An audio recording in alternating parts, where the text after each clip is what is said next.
Pessoal, bom dia. Sejam bem-vindos à nossa aula. Ontem eu consegui fazer o download do restante da gravação das aulas que ainda não estava disponível para vocês. Ao acessar a disciplina aqui no AVA, quando vocês acessam aqui, por exemplo, a disciplina de homeopatia,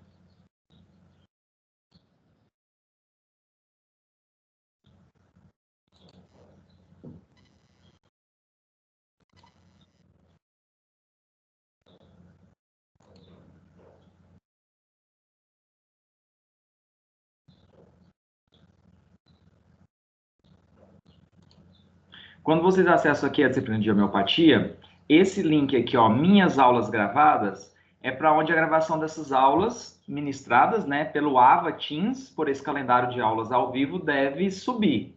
Mas como a demanda, o volume de aulas é muito grande e como é o primeiro semestre em que a plataforma está funcionando dessa maneira, ocorrem alguns problemas, né, e são necessários alguns ajustes. De forma gradativa, essas aulas devem subir. Então, em virtude disso, eu consegui baixar a gravação dessas aulas para fazer a postagem para vocês acessarem como era no semestre passado, em que você clica no link e ele te direciona lá para o YouTube, tá? Então, aqui, ó, na disciplina de homeopatia,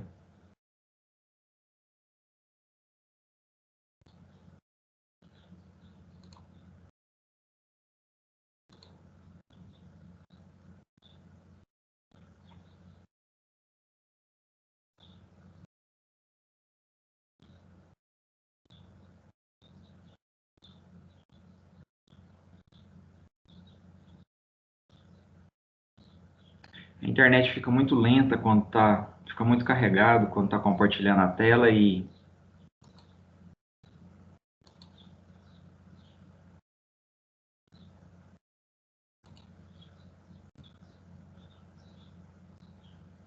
então aqui, pessoal, vocês vão observar que para cada sessão de cada encontro, então olha lá, um encontro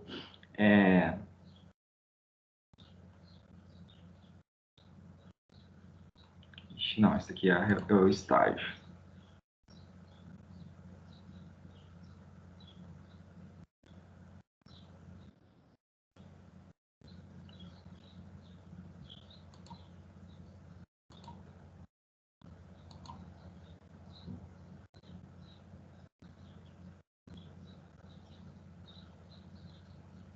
Aí, agora sim, homeopatia.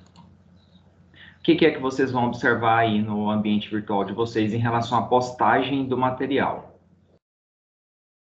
Aqui. Na seção de cada encontro, quando está escrito assim, aula e o tema da aula, aqui são os slides, tá? Então, os slides da primeira aula, que é princípios da homeopatia, os slides da segunda aula, que é medicamento homeopático, e quando está aqui, ó, aula ao vivo, aí é a gravação da aula, tá bom? Então, aqui tem os slides da aula e aqui a gravação da aula, aula ao vivo. Ó, os slides da aula e aqui a gravação da aula ao vivo. E aí, sempre que eu conseguir, porque não... a ferramenta não estava permitindo fazer o download, né, dessas gravações, só reproduzir, e toda vez que eu conseguir eu vou postar. Então, por exemplo, a aula de hoje mesmo, na hora que eu terminar, eu conseguindo, eu já faço a postagem, tá? Hoje nós vamos estar na seção 2 da unidade 2. Os slides da aula já tá aqui, ó. Aula, conceitos homeopáticos. Aí, eu baixando a gravação da aula, vai aparecer aqui, aula ao vivo, conceitos homeopáticos, tá? É uma coisa importante, pessoal, e que eu quero que vocês divulguem amplamente para os colegas.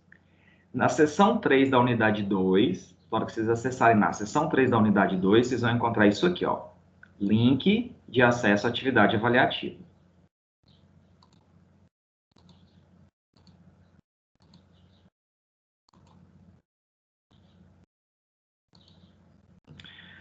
Bom, pessoal, o que é esse link de acesso à atividade avaliativa? Isso aqui não é a avaliação oficial 1, não é a prova ainda, tá? Isso aqui é o trabalho que vai valer a pontuação de atividades de sala de aula.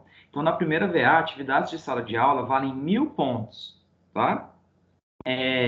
E aí, ao clicar nesse link, ele te direciona para um formulário do Google que pede, igual o semestre passado, seus dados pessoais, nome completo, CPF, período, curso, né?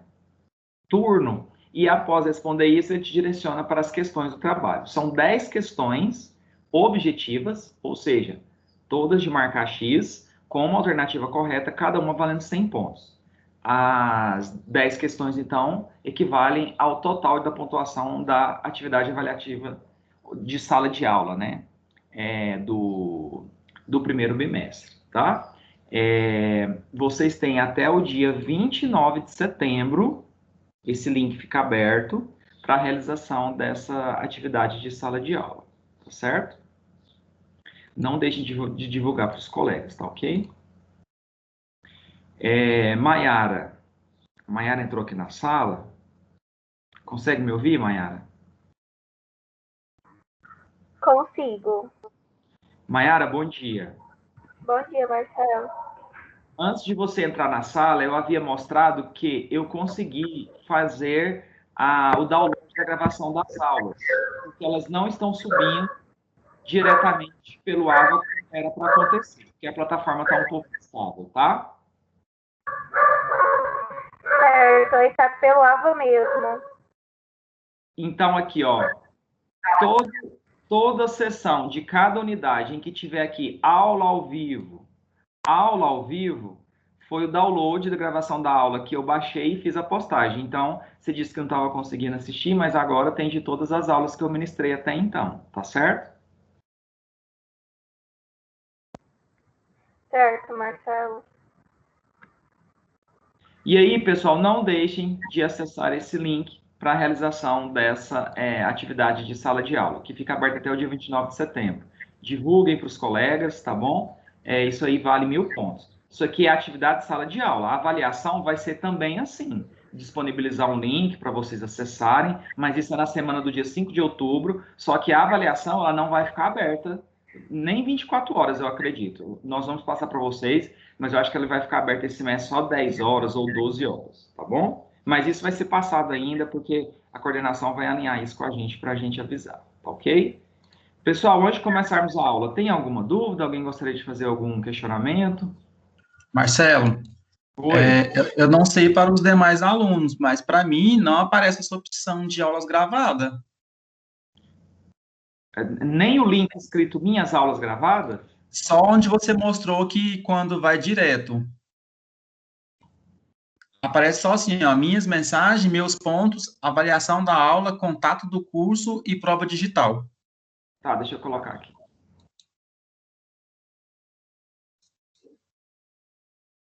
Você fala, isso aqui não aparece para você, minhas aulas gravadas, é?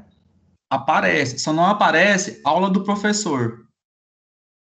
Ah, não, é porque ali eu estou dando uma visão em geral de como eu publico, como se fosse um gráfico. Para você vai aparecer aqui mesmo, ó, quer ver? Aqui, ó, seção 1, unidade 1, olha lá.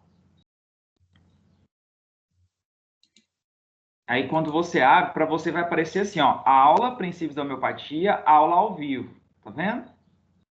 Aí você vai clicar na seção 2 da unidade 1, vai ter de novo o slide, tá? Aí dessa forma aparece, né? Aparece. Não, beleza, tranquilo. Aí, ó, aula, medicamento homeopático e aula ao vivo. É porque lá, por aquele gráfico, eu mostro todos os encontros, porque aqui lá só aparece para mim mesmo, porque essa parte, a aula do professor, é só para o professor mesmo que aparece. Ah, Tá, sim. Não, tranquilo, beleza. mas você acessa pela seção aqui e aí te direciona. Por exemplo, aonde que está lá o link dessa atividade de sala de aula? Seção 3 da unidade 2. Então, na hora que você entrar aqui, tá lá, link de acesso à atividade avaliativa primeiro bimestre. Aí eu clico aqui.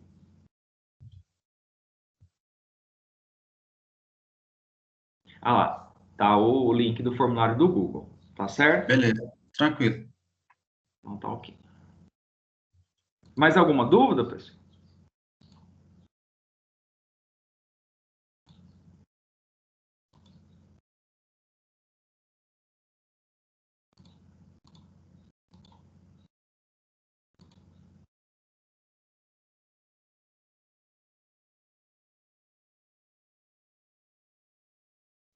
Bom, hoje a gente vai falar um pouquinho sobre o mecanismo de ação do medicamento homeopático, atualidades sobre a pesquisa em relação ao mecanismo de ação dessa forma de farmacoterapia, né, que é a homeopatia, Mas, de antemão, eu já digo que o mecanismo de ação de medicamento homeopático não está elucidado. Não se sabe de forma precisa e determinada como o medicamento homeopático exerce a sua ação terapêutica, tá?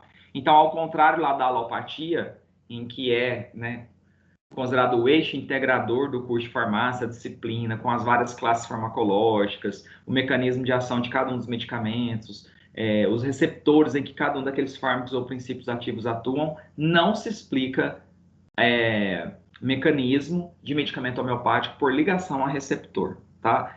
Não tem como se explicar a ação agonista, antagonista do insumo ativo no medicamento homeopático, porque você não tem doses ponderais, você não tem concentração de insumo ativo que justifique a ligação a receptor. As altas diluições fazem com que o medicamento homeopático dispensado, a forma farmacêutica homeopática dispensada, ela basicamente apresenta apenas insumo inerte, né? Ou glóbulo lá, sacarose, ou em gotas, água e álcool.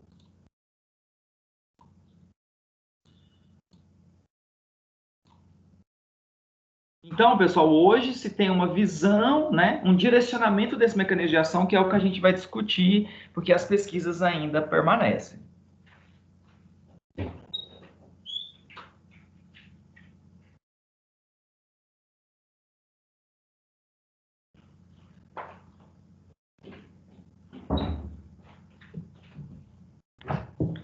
Bom, o que se sabe a respeito desse mecanismo de ação do medicamento homeopático? Que é uma regulação biológica de natureza eletromagnética.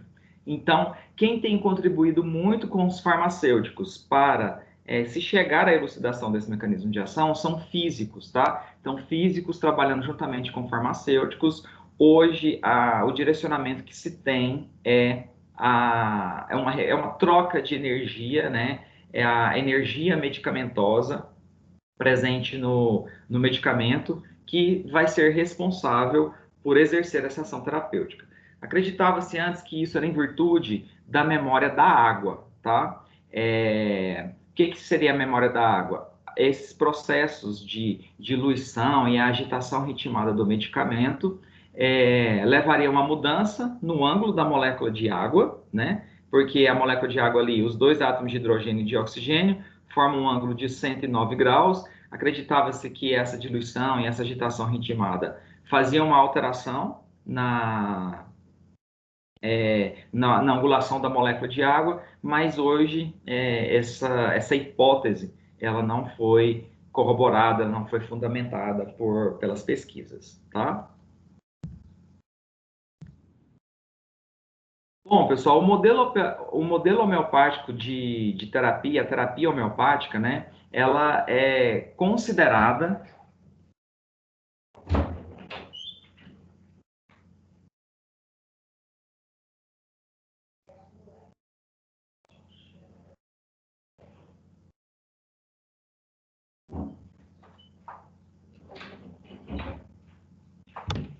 o modelo homeopático, ele é considerado filosófico e científico. Filosófico no seguinte sentido: a homeopatia, ela considera que a vida é concebida devido à força ou energia vital. Nesse sentido, a homeopatia é filosófica porque não existe um método científico que comprove ou negue a presença ou ausência dessa força vital.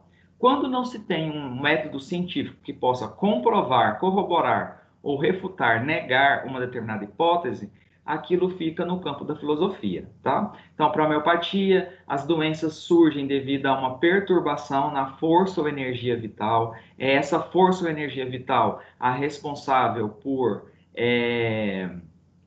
proporcionar, né, ou permitir a vida nos organismos, mas não se tem ainda um método científico que possa comprovar ou negar a existência dessa força vital. Então, essa parte da homeopatia é filosófica. Agora, a homeopatia é científica no que diz respeito à experimentação patogenética pura ou à experimentação no homem sadio. O que seria essa experimentação no homem sadio? Seria a testagem de substâncias medicinais advindas do reino vegetal, mineral ou animal e a catalogação dos efeitos emocionais, mentais e físicos desencadeados por aquela substância quando ela é administrada no indivíduo saudável. Quando o indivíduo apresenta uma doença natural com sintomas semelhantes aos desencadeados pelo uso daquela substância, aquela substância que é prescrita para tratar o indivíduo na homeopatia, tá? Aí, nesse sentido, a homeopatia é científica, porque a gente só prescreve, né, substâncias que já tenham sido testadas, e essa testagem nos institutos de pesquisa em homeopatia é extremamente criteriosa, tá?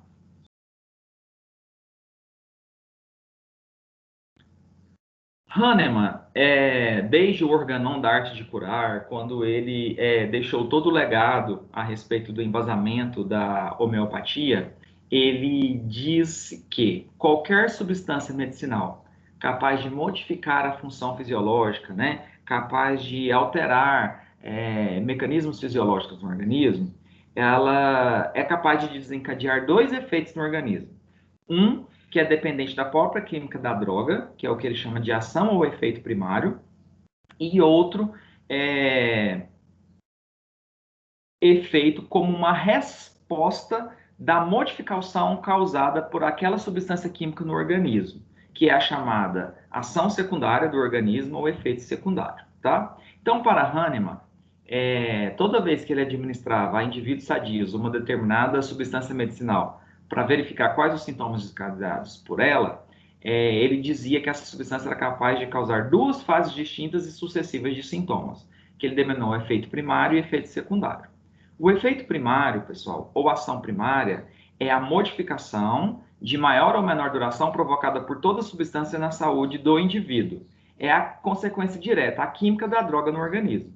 Só que essa droga, ela não fica no corpo fazendo efeito durante todo o tempo, ela é depurada, ela é eliminada. E ao ser eliminada, em virtude do organismo trabalhar para manter as condições internas constantes, que é a tal da homeostase, de acordo com essa droga depurada do corpo e a droga foi capaz de causar uma modificação no organismo, você tem um efeito secundário ou resposta secundária ou ação secundária do organismo, tá? Que no caso da alopatia, a gente acaba conhecendo isso como efeito rebote, tá? E isso é uma crítica da homeopatia para a alopatia, porque diz que se você modifica, mascara um sintoma devido ao efeito primário da droga, quando a droga é depurada do corpo e o organismo reage contrariamente pela reação secundária, que na alopatia a gente conhece como efeito rebote, você precisa de nova dose daquela droga para manter o efeito que você queria anteriormente. A droga é depurada do corpo, vem o efeito secundário, eu preciso da droga novamente para manter aquele efeito e você acaba se tornando dependente do uso daquele medicamento. Por isso que a homeopatia trata fundamentada no princípio da similitude, né? Então, pessoal, a alopatia ou a farmacologia clássica, ela estuda os efeitos bioquímicos e fisiológicos das drogas e é capaz de elucidar o seu mecanismo de ação, porque a gente tem doses ponderais, altas concentrações de princípios ativos, de fármacos, de insumos ativos, tá? E a gente explica esse mecanismo de ação por ligação a receptores, né? Ação agonista, quando eu desencadeio uma ação semelhante ao de uma molécula endógena, porque a molécula do agonista ela tem uma estrutura tridimensional muito semelhante ao da molécula endógena, né? E o antagonista é capaz de se ligar ao receptor e não desencadeia o efeito, mas a ação dele é decorrente do fato de impedir que uma molécula endógena se ligue a esse receptor para exercer a sua ação agonista, né? Não se tem como explicar mecanismo de ação de medicamento homeopático por esse processo, tá bom? Porque a gente não tem insumo ativo em concentração suficiente que justifique a ligação a receptores.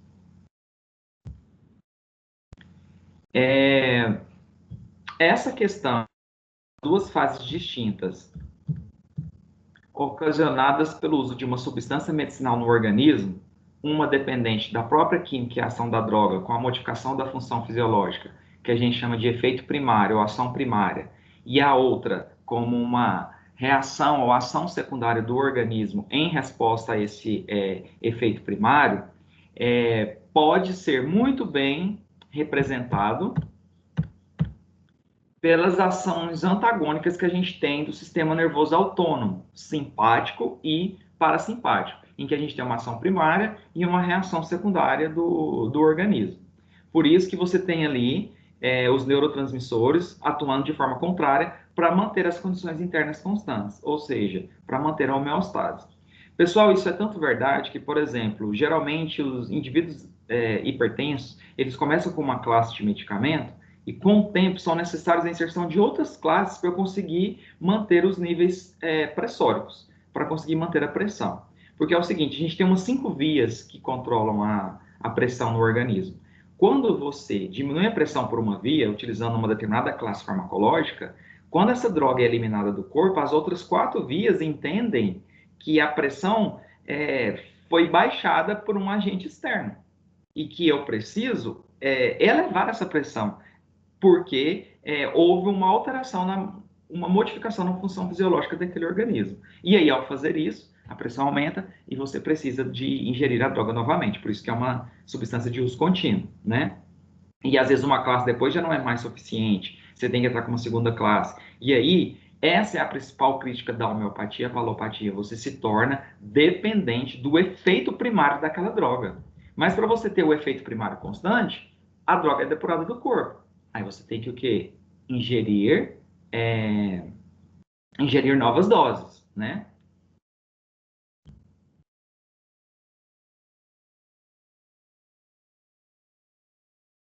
Então, pessoal, por exemplo, quando o sistema nervoso simpático, né, que tem como neurotransmissor catecolaminas, noradrenalina, adrenalina, que são adrenérgicas, né? Quando a adrenalina é eliminada, ela prepara o organismo para reações de fuga e luta. Então, ela causa vasoconstrição, um aumento na pressão arterial, um aumento nos batimentos cardíacos. Depois que passa aquela situação, para manter a homeostase, né? Ou seja, reverter o aumento dessa pressão arterial, diminuir os batimentos cardíacos, sistema nervoso parasimpático, que é colinérgico, vai liberar acetilcolina, que vai ter ações antagônicas à da adrenalina. Então, vai causar vasodilatação, diminuição da pressão arterial e dos batimentos cardíacos. Então, o organismo mantém a homeostase utilizando esses neurotransmissores de forma antagônica. Para a homeopatia, quando você usa uma medicação, se aquele fármaco, aquele agente externo, determinar, por exemplo, esses sintomas aqui, ou desencadear esses sintomas, quando a droga é eliminada pelo corpo, na urina, por fezes, o organismo reage contrariamente à modificação causada por aquele agente externo, por aquele fármaco no organismo, tá?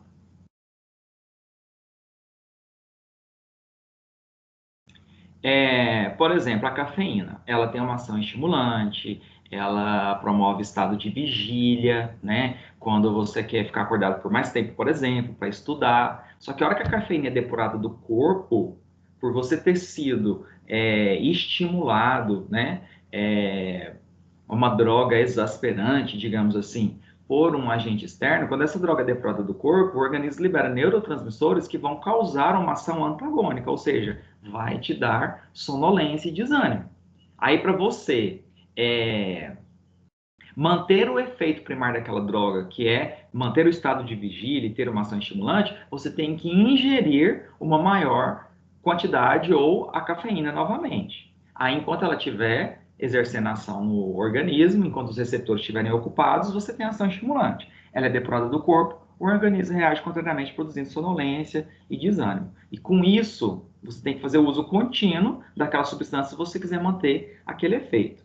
E mais, quando você faz o uso da substância por várias vezes e estimula muito uma via, os seus receptores, o organismo tenta manter tanto a homeostase, os seus receptores eles se alteram, eles se tornam menos responsivos àquela droga. E aí você precisa de doses cada vez maiores. Por isso que a gente fala, a medicação em fulano de tal parou de fazer efeito. É a dessensibilização dos receptores. Fez o uso de tanta fármaco ou princípio ativo daquela classe, daquele tipo, né, que o organismo já não mais responde da mesma maneira.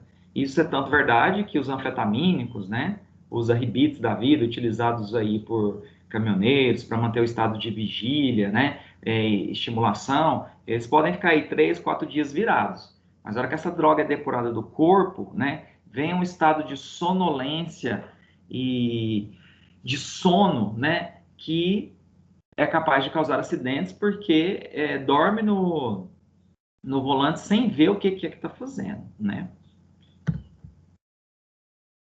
A morfina, por exemplo, que é utilizada para, geralmente, pacientes terminais de câncer, né, um analgésico opioide, causa um estado de sonho, de alucinação, de sedação, de extrema analgesia. Só que a hora que essa droga, né, esse alcaloide é depurado do corpo, vence a ação secundária ou reação secundária do organismo, como insônia, dores espasmódicas, superexcitação mental.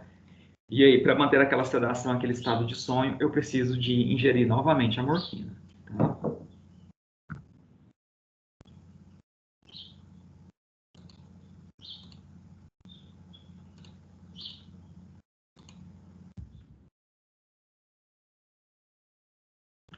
Então, pessoal, toda vez que você tem uma modificação na função fisiológica do organismo e tem um desequilíbrio, entre aspas, né, você desencadeia mecanismos homeostáticos endógenos, neurotransmissores relacionados ao sistema nervoso simpático, parasimpático, para restabelecer o equilíbrio, tá? No caso das drogas alopáticas, como é cura pelos contrários, quando a droga é depurada do corpo, você tem o tal do efeito rebote, né? Para manter aquela homeostase. No caso da homeopatia, como você trata baseado no princípio da similitude, o que é que acontece? Você não tem um efeito rebote, você tem apenas uma resposta secundária do organismo, que na verdade para a homeopatia, essa ação secundária ou resposta secundária do organismo é que é a ação terapêutica, para não te fazer dependente da droga. O que eu havia falado para vocês, no caso de drogas ilícitas, né, utilizadas com função recreativa, nas primeiras vezes de uso, aquela ação euforizante, aquela sensação de bem-estar, ela é bem efetiva, né? Você vai estimular receptores, então, por exemplo, no caso da cocaína, que inibe os receptores de dopamina, né? Que inibe os receptores responsáveis pela reabsorção de dopamina. Fica muito dopamina ali na fenda sináptica e você estimula o neurônio pós-sináptico, né? Quando a droga é depurada do corpo, toda aquela sensação de bem-estar, de estimulação, o organismo reage contrariamente, que é o tal do efeito rebote ou reação secundária, produzindo um certo grau de angústia, letargia, né, indisposição. Se você quiser aquele efeito primário da droga, você tem que ingerir ela de novo. Aí ela é depurada do corpo. Aí vem o efeito secundário, o rebote, que vai te causar angústia, mal-estar e desânimo. Com o tempo, quando você estimula muitos receptores devido ao uso de uma determinada substância, esses receptores se dessensibilizam, ou seja, eles se alteram para se tornar menos responsivo àquela droga, porque o organismo tenta manter a homeostase. Então, estimulou de mais uma via, altera o receptor, eu me torno menos responsivo a ele. Para ter o mesmo efeito que eu tinha anteriormente, eu tenho que ingerir doses maiores.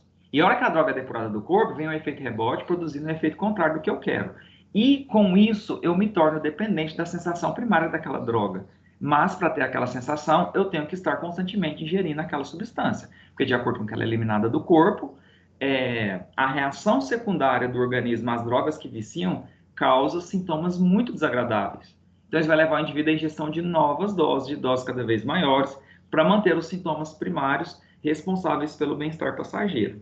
É a mesma coisa que eu falei em relação a manter os níveis pressóricos, por exemplo, o uso de um antihipertensivo, né? Toda vez que o antihipertensivo é depurado do corpo, o organismo entende que tem que elevar a pressão, porque tinha um agente externo diminuindo esse nível pressórico. Por mais que seja importante manter esse nível pressórico, a homeostase no organismo entende que um agente externo alterou a função fisiológica, então tem que elevar a pressão. Aí eu tenho que ingerir o antihipertensivo para manter os níveis pressóricos de novo.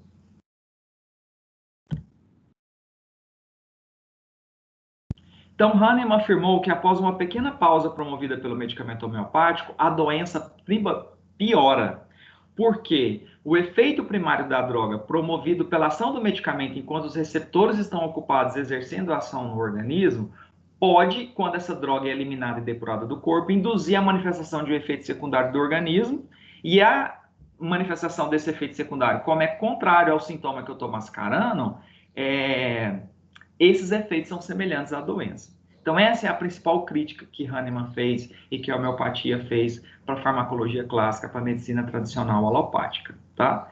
Este efeito secundário, reação secundária ou resposta secundária do organismo é conhecido como efeito rebote, né? Que essa reação secundária é tida pela farmacologia clássica como efeito indesejável, entretanto, ela é muito pouco estudado. A homeopatia, ela busca aprofundar nessa reação secundária, o efeito secundário do organismo, porque para a homeopatia, essa é a resposta terapêutica promovida pelo medicamento homeopático. Então, pessoal, olha aqui a diferença. Eu vou usar o exemplo da cafeína para ficar simples, mas eu vou dar um exemplo mais aprofundado. Mas olha aqui, na alopatia, se eu faço uso da cafeína, que tem uma ação estimulante, é para manter o estado de vigília, para eu ter um estado de insônia, para eu manter acordado. A droga é depurada do corpo, vem o efeito secundário, causando sonolência e desânimo. Para eu manter a ação estimulante de vigília, eu tenho que ingerir a cafeína de novo. A cafeína é depurada do corpo, causa sonolência e desânimo. Eu ingiro a cafeína de novo, para exercer a ação estimulante. Com o tempo, meus receptores se alteram e eu preciso de doses mais elevadas de cafeína para exercer o efeito que ela exercia anteriormente. No caso da homeopatia, se eu quero exercer uma ação estimulante porque eu estou com sonolência, porque eu estou com desânimo, eu vou ingerir uma substância que me cause mais sonolência e mais desânimo. Então, é o contrário. Se eu quero manter o estado de vigília e de insônia, na homeopatia, eu não vou usar uma droga estimulante. Eu vou usar uma droga que me cause mais desânimo e mais sonolência. Porque aí, a hora que a droga for depurada do corpo, é o efeito secundário do organismo que vai me gerar essa ação estimulante. Porque eu usei um agente externo, no caso do medicamento homeopático, que estava me causando sonolência e desânimo. Então, eu fiz o que com o medicamento homeopático? Apenas estimulei o organismo a agir vigorosamente contra aquele efeito que eu queria. Então, eu não me torno dependente da droga. Eu vou utilizá-la apenas por um tempo para eu estimular a reação secundária do organismo a desencadear o efeito que eu preciso, que eu necessito e que eu quero. É o mesmo caso. Se eu estou com um estado depressivo, eu não vou tomar um antidepressivo igual na alopatia. Na homeopatia, eu vou utilizar uma substância que me cause mais angústia. Só que o fato dela estar diluída, isso não vai ser um efeito muito exacerbado.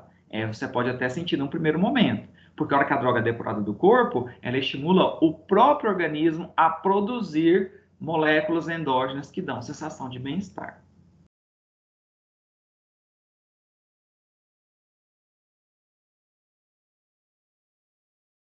Esse processo ficou entendido, pessoal?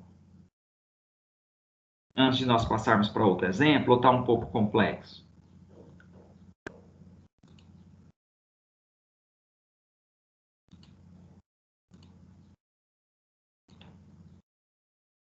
Então, a homeopatia explora a reação secundária, que ela não chama de efeito rebote. É a reação orgânica, a resposta terapêutica ou ação secundária do organismo para promover a cura das doenças. No caso da alopatia, essa reação secundária ou resposta secundária do organismo é chamada de efeito rebote. Então, com a administração de uma droga capaz de provocar no homem sadio sintomas semelhantes ao que se deseja curar no doente, o organismo, por meio da reação secundária, a hora que o medicamento homeopático é depurado, é eliminado do corpo, ele reage contra a doença artificial, porque o medicamento homeopático desencadeia os mesmos sintomas da doença natural. Se eu estimulo o organismo a reagir contra os sintomas dessa doença artificial provocada pelo uso do medicamento homeopático, semelhante à doença natural, eu elimino esses sintomas e promovo o equilíbrio orgânico, ou seja, eu reestabeleço, né, aquela energia vital que pode estar perturbada. Professor, Oi? em qualquer pessoa vai ter o efeito, os remédios homeopáticos vão funcionar? Ou vai ter certas pessoas que o remédio homeopático não vai funcionar? Assim como na alopatia, né? O uso de medicamentos, ele vai exercer diferentes efeitos dependendo do indivíduo, tá?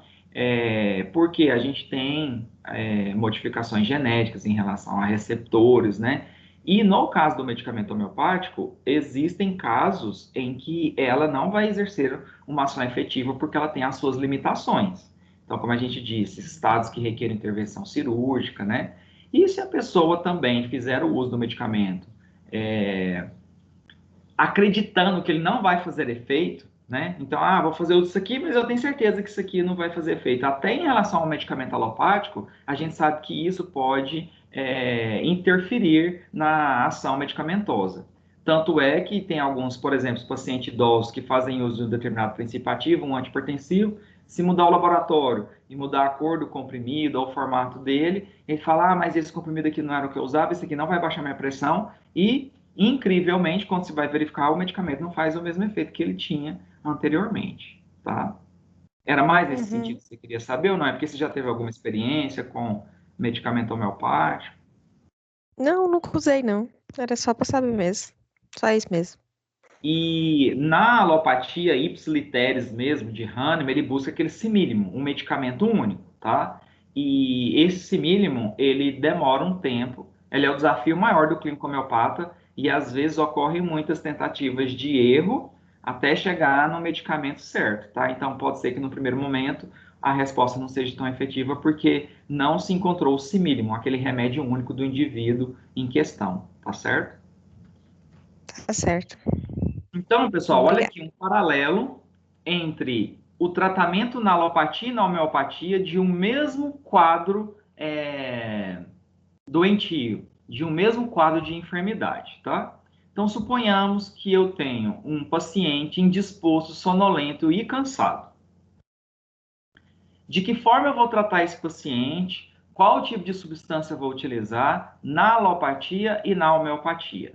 Bom, na alopatia é a cura pelos contrários. Contrária, contraris, curantur. Então, se o indivíduo está indisposto, sonolento e cansado, eu vou ter que utilizar uma droga que exerça uma ação contrária, ou seja, estimulante. No caso da homeopatia, se o indivíduo está indisposto, sonolento e cansado, é similia similibus curantur, é cura pelos semelhantes. Então, eu vou utilizar uma substância que me cause mais indisposição, mais sonolência e mais o quê? Cansaço. Lógico que após, né, a diluição das substâncias, essa fase de agravação, essa somação do sintoma, não é que o indivíduo vai ficar extremamente indisposto, sonolento e cansado. A diluição tem justamente esse objetivo, diminuir essa fase de somação e agravação dos sintomas, tá? Mas é uma droga que vai desencadear os mesmos sintomas da doença que eu quero causar. Então, é uma droga com efeito depressor, tá? O que acontece na alopatia? Enquanto o medicamento está no organismo, ocupando os receptores, mascarando os sintomas, eu tenho uma melhora inicial desses sintomas. No caso da homeopatia, eu tenho uma piora inicial dos sintomas, que é a fase de agravação ou somação dos sintomas. Que tem indivíduos que não vão apresentar porque a substância está altamente diluída. Indivíduos mais sensíveis podem sim ter uma piora inicial dos sintomas.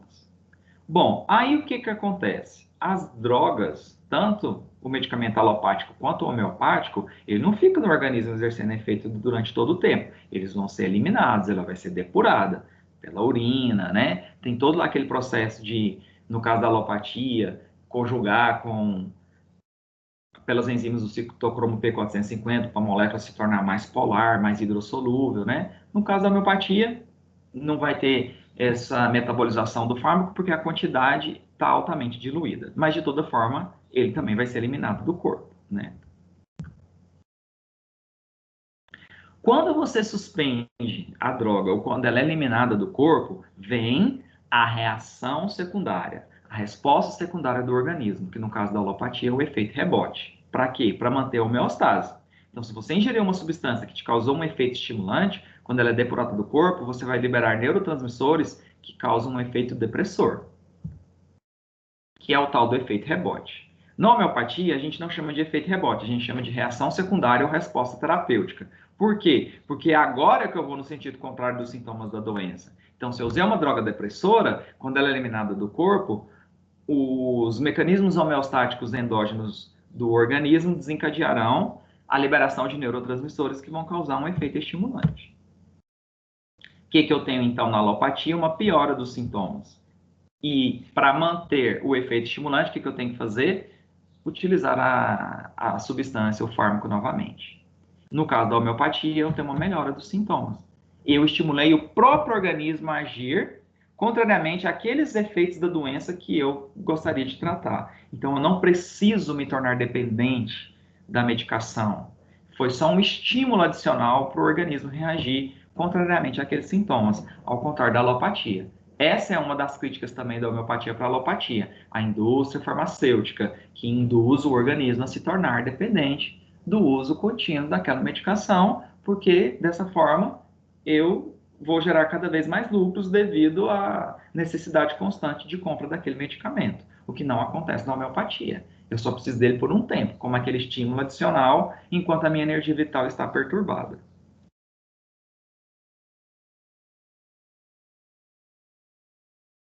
Novamente, mas agora com o paciente tendo um quadro de morbidade ou de enfermidade diferente, tá? Aqui no caso eu tinha um doente indisposto, sonolento e cansado. Agora eu vou pôr um contrário, eu vou pôr um paciente extremamente hiperativo, ansioso, tá? Com insônia. Olha lá, um doente ansioso, com muita insônia. No caso da alopatia, eu tenho que usar uma droga com efeito contrário, a cura pelos contrários. Então, eu vou administrar uma droga ou medicamento ansiolítico, sedativo, né?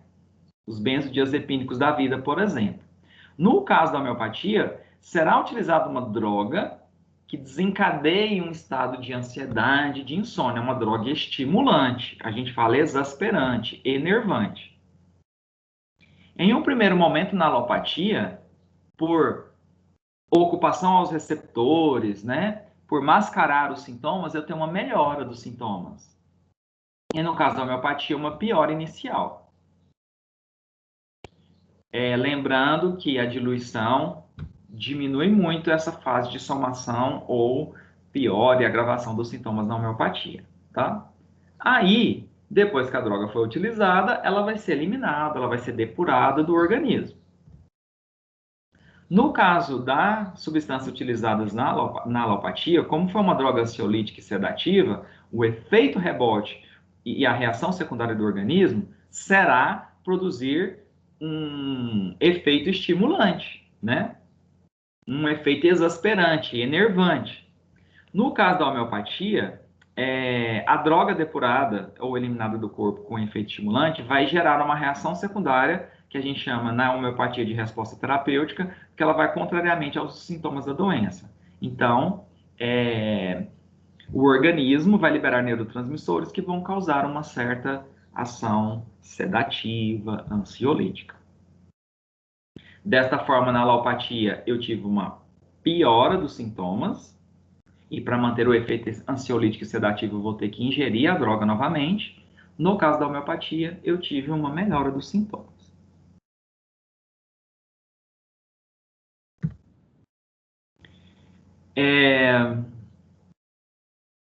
Hahnemann observou, desde a época dele, e ele que deixou todo o legado quanto à doutrina homeopática, que para diminuir essa fase de agravação ou somação dos sintomas, né, essa piora, era necessário fazer diluições sucessivas do insumo ativo, né? Então, no início da carreira, Hahnemann não utilizava medicamentos diluídos. Ele empregava drogas em concentrações elevadas, o que ocasionava uma agravação inicial dos sintomas, que é essa fase aqui, piora inicial. Só que com a diluição, ele tirou essa fase de agravação ou somação dos sintomas e, ao final, quando a droga era eliminada ou depurada do corpo, ele passou a observar apenas a melhora dos sintomas da enfermidade, tá? Desta forma, é rara a ocorrência de sintomas primários perceptíveis, a não ser que o indivíduo seja muito sensível, porque para evitar essa agravação dos sintomas, ele passou a empregar medicamentos diluídos.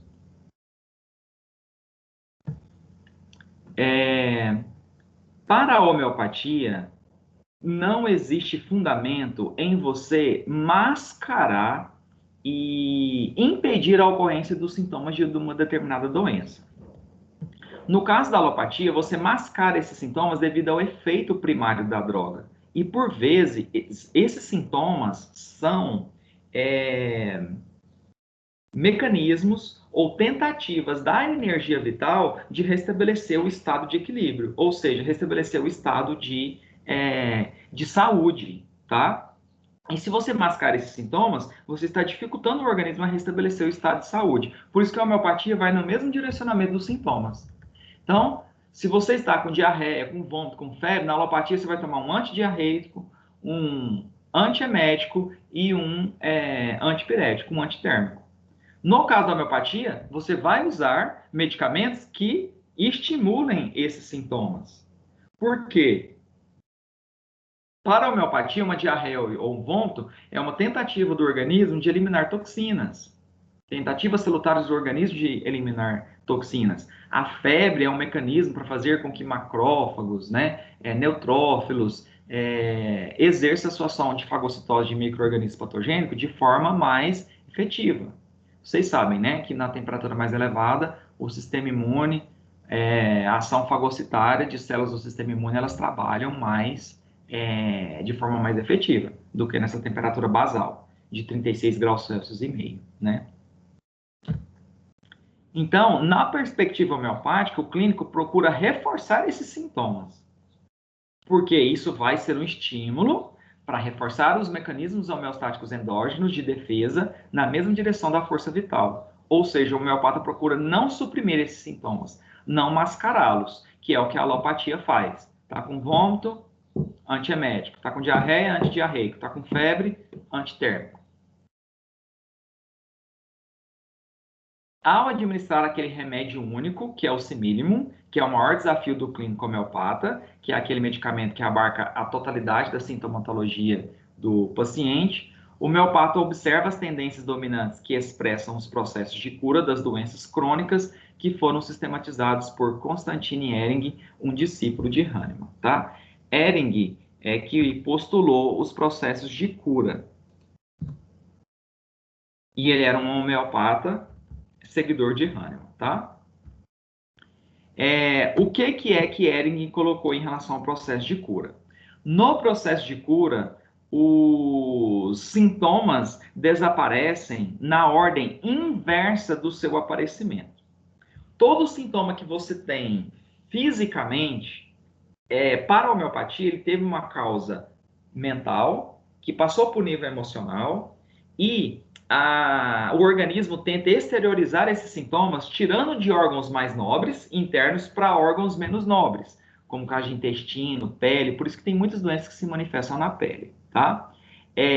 Como o medicamento homeopático vai primeiro tratar o nível mental, depois o emocional, para, por último, tratar a dimensão física do corpo e ter o desaparecimento desses sintomas, é que o medicamento homeopático trata os sintomas na ordem inversa do que eles apareceram.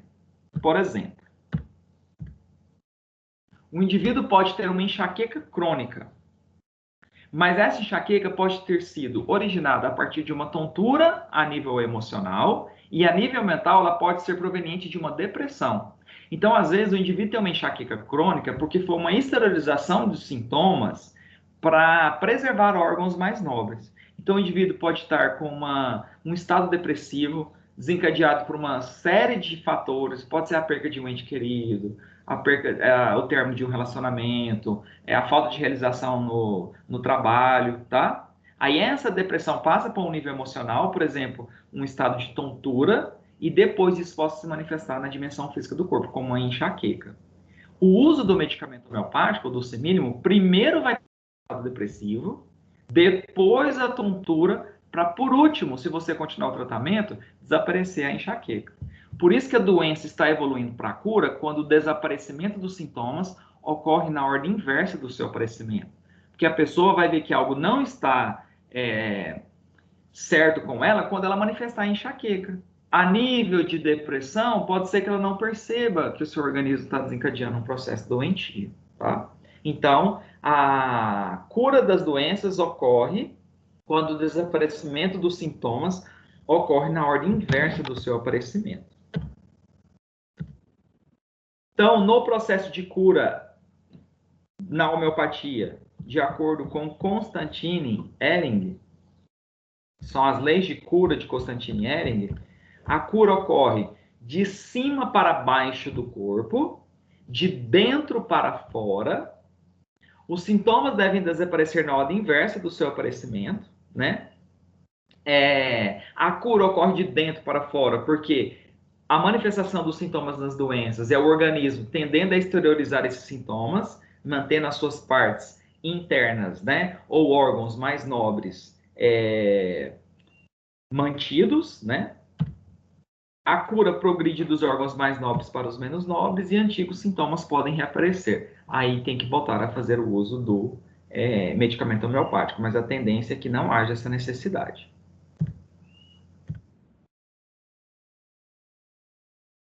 Bom, pessoal, a farmacologia alopática clássica, que explica o mecanismo de ação de medicamentos por ligação a receptores, tá? Não pode ser utilizada para explicar o mecanismo de medicamentos homeopáticos, uma vez que a gente não tem concentração ponderal de insumos ativos, de princípios ativos, que justifica a ligação a receptores, tá? Então, por exemplo, os benzodiazepínicos da vida, que tem ação ansiolítica, sedativa, clonazepam, cloxazolam, diazepam, escitalopram, eles aumentam a afinidade do receptor GABA a íons cloreto, proporcionando um aumento na polarização da membrana, né? Quando vai haver a despolarização da membrana para conduzir um impulso nervoso, haverá uma dificuldade maior devido ao influxo de cargas negativas para o interior da membrana e, com isso, eles acabam exercendo uma certa ação sedativa, né? A digoxina, ela inibe a TPase, sódio dependente do músculo cardíaco, paralisando a bomba de sódio e potássio. Ao paralisar a bomba de sódio e potássio e deixando de bombear sódio para fora, você aumenta os níveis de sódio no interior da célula do músculo cardíaco. O cotransportador de sódio e cálcio, para diminuir um pouco dessa elevação da concentração de sódio no interior da célula, vai trocar sódio por cálcio, vai jogar sódio para fora e colocar cálcio para dentro. O cálcio, ele interage com a molécula de troponina, que induz a uma alteração conformacional na tropomiosina, liberando o sítio de ligação da quitina com a miosina, que se deslizam umas sobre as outras e promove a contração do músculo cardíaco. Por isso que a digoxina tem uma ação na insuficiência cardíaca congestiva. Ela aumenta a força de contratilidade do coração, aumenta a força inotrópica cardíaca. Anti-inflamatórios não esteroidais exercem ação anti-inflamatória, né? Por inibirem ciclooxigenases, que são enzimas que convertem o ácido araquidônico, produzido a partir de um processo inflamatório pela fosfolipase A2, que converte os fosfolipídios da membrana em ácido araquidônico, e esse ácido araquidônico, pelas ciclooxigenases, produzem moléculas inflamatórias, prostaglandinas, tromboxanos, né? Que aumenta a sensibilidade de fibras nociceptivas relacionadas à dor, questão de edema, tumor, rubor, calor, né, os efeitos lá da inflamação. Ao inibir a ciclooxigenase, eu diminui a formação dessas moléculas inflamatórias. Existem muitos antibacterianos que inibem a síntese proteica por agirem na subunidade dos ribossomos. Inibindo a síntese proteica, todo o metabolismo bacteriano ou do micro-organismo está prejudicado, por isso que os antibacterianos têm essa capacidade de matar, né, ou diminuir a proliferação de bactérias, por exemplo, ou seja, exercendo ação bactericida ou bacteriostática, né. O omeprazol, ele inibe a bomba de prótons, né, inibindo o influxo de íons de hidrogênio para o interior das células do estômago, que se une aos íons cloreto para formar o ácido clorídrico. Diminuindo a produção do ácido clorídrico, né, o omeprazol exerce o seu efeito aí de melhorar a proteção da mucosa gástrica. Então, pessoal, o mecanismo de ação dessas 5 classes farmacológicas aí foram colocadas só para ilustrar o seguinte: a homeopatia pode ser explicada dessa forma? Não, de maneira alguma. Não tem como explicar mecanismo de ação de medicamento homeopático por ligação a receptores, por essa farmacologia clássica, tá? E aí, por isso que por vezes a homeopatia ela é desacreditada, ela não apresenta muita credibilidade na comunidade médica e os próprios farmacêuticos, né? Principalmente professores aí de farmacologia, não acreditam na homeopatia, porque o mecanismo de ação dela não tem como ser preciso, elucidado e explicado dessa maneira, tá? Hoje, o que é que se sabe? Como eu disse para vocês, físicos é que têm contribuído para elucidar esse mecanismo de ação, é uma regulação biológica de natureza eletromagnética. Ou seja, é uma troca de energia que ocorre com a administração do medicamento homeopático e as células do organismo, tá? Os tecidos biológicos. Então, o que se sabe hoje é que é uma regulação biológica de natureza eletromagnética. Mesmo não tendo o mecanismo de ação totalmente elucidado, o que se explica a homeopatia ainda ser uma especialidade médica, reconhecida pelo Conselho Federal de Farmácia, e ainda assim ser utilizada com resultados efetivos, né, promissores e com relatos de cura em relação a determinadas enfermidades. Bom, existem alguns argumentos favoráveis, né, positivos e que embasam a importância terapêutica da homeopatia. Então, primeiro, a existência de fenômenos reprodutíveis.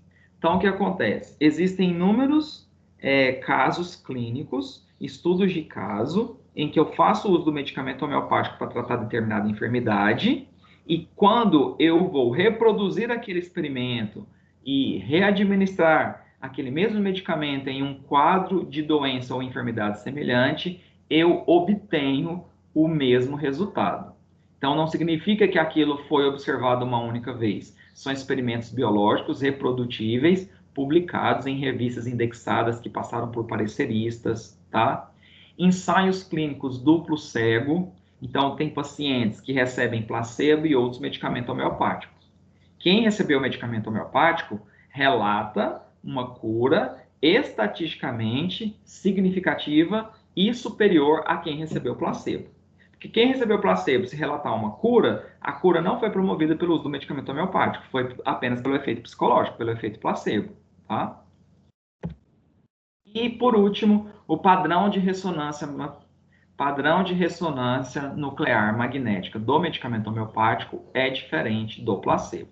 Ou seja, aquele medicamento diluído lá, que ao final você diz, professor, esse aqui praticamente só tem água e álcool, quando você faz o padrão de ressonância nuclear magnética dele, ele é diferente do placebo. Então, por exemplo, você faz a diluição do medicamento homeopático a partir de uma tintura de uma planta, lá na 30ª potência. Então, você diluiu 30 vezes. Ali naquela 30ª potência, no último frasquinho, você praticamente só tem água e álcool, mas ela foi obtida pela diluição de um insumo ativo, por mais diluído que esteja. Ali a gente tem uma memória medicamentosa do insumo ativo. Se você fizer o padrão de ressonância nuclear magnética dessa diluição na 30ª potência e de um outro frasquinho contendo só água e álcool, o padrão de ressonância nuclear magnética é diferente. Então, isso significa que por mais diluído que o insumo ativo esteja, ele ainda assim tem uma composição diferente do que você tivesse apenas água e álcool, tá?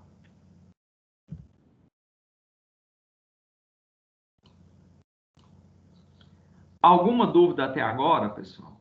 Alguém gostaria de fazer algum comentário?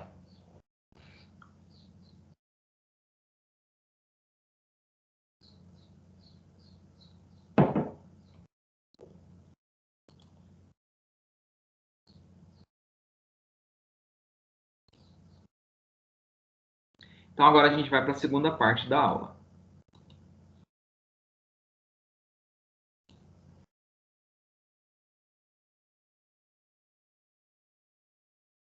conceitos homeopáticos. Então, pessoal, essa parte que está na seção 2 da unidade 2, fala a respeito da origem dos insumos ativos do medicamento homeopático. De onde vêm os princípios ativos que a gente dilui para produzir os medicamentos homeopáticos? Além disso, quais os insumos inertes? A gente usa o que? Água, álcool, glicerina, diferenças nas formas farmacêuticas dispensadas na forma líquida e na forma de glóbulos, por exemplo, tá? Então, pessoal, o medicamento homeopático ele pode ser proveniente dos 5 reinos da natureza e, inclusive, também do reino mineral, tá? Então, a gente tem medicamentos homeopáticos que têm insumos ativos que vêm de plantas, ou seja, do reino vegetal, de animais, tá? De bactérias, que estão no reino Monera, né? De protozoários e algas, que estão no reino Protista, e de fungos, que estão no reino Fungi. E, além disso, do reino mineral também, tá? Na verdade, essa aqui é a ordem, ó. Quem mais fornece insumo ativo para a produção de medicamento homeopático é o reino vegetal. Em segundo lugar vem o mineral e depois o animal. Agora, do reino fungi, do reino protista, né, e do reino monera, que é bactéria, alga, protozoário, fungo, a quantidade de insumos ativos provenientes deles é menor, tá? Produtos de origem química, farmacêutica e biológica também pode fornecer insumo ativo. Os chamados preparados especiais de Hahnemann, que a gente vai comentar um pouquinho hoje, e pode ser proveniente também do reino fungi, do reino monera e do reino protista. O reino vegetal, pessoal, é o que fornece o maior número de insumos ativos para a produção de medicamentos homeopáticos, tá? As substâncias medicinais mais testadas são aquelas provenientes de planta. Por isso, e única e exclusivamente por isso, é que se confunde muitas vezes fitoterapia com homeopatia, mas não tem nenhuma relação, tá? É porque a maioria dos medicamentos homeopáticos são produzidos com insumos ativos que vêm de planta. Mas fitoterapia é alopatia. Fitoterapia é o uso de substância em concentração ponderal, é cura pelos contrários, é uma planta anti-inflamatória, antihipertensiva, analgésica, antipirética, tá? Antiespasmódica, é tudo na fitoterapia igual a alopatia, a cura pelos contrários, mas utilizando extrato de planta. Homeopatia, eu posso ter um insumo ativo que veio de planta, mas é cura pelos semelhantes. O que eu havia explicado aqui já, né, agora.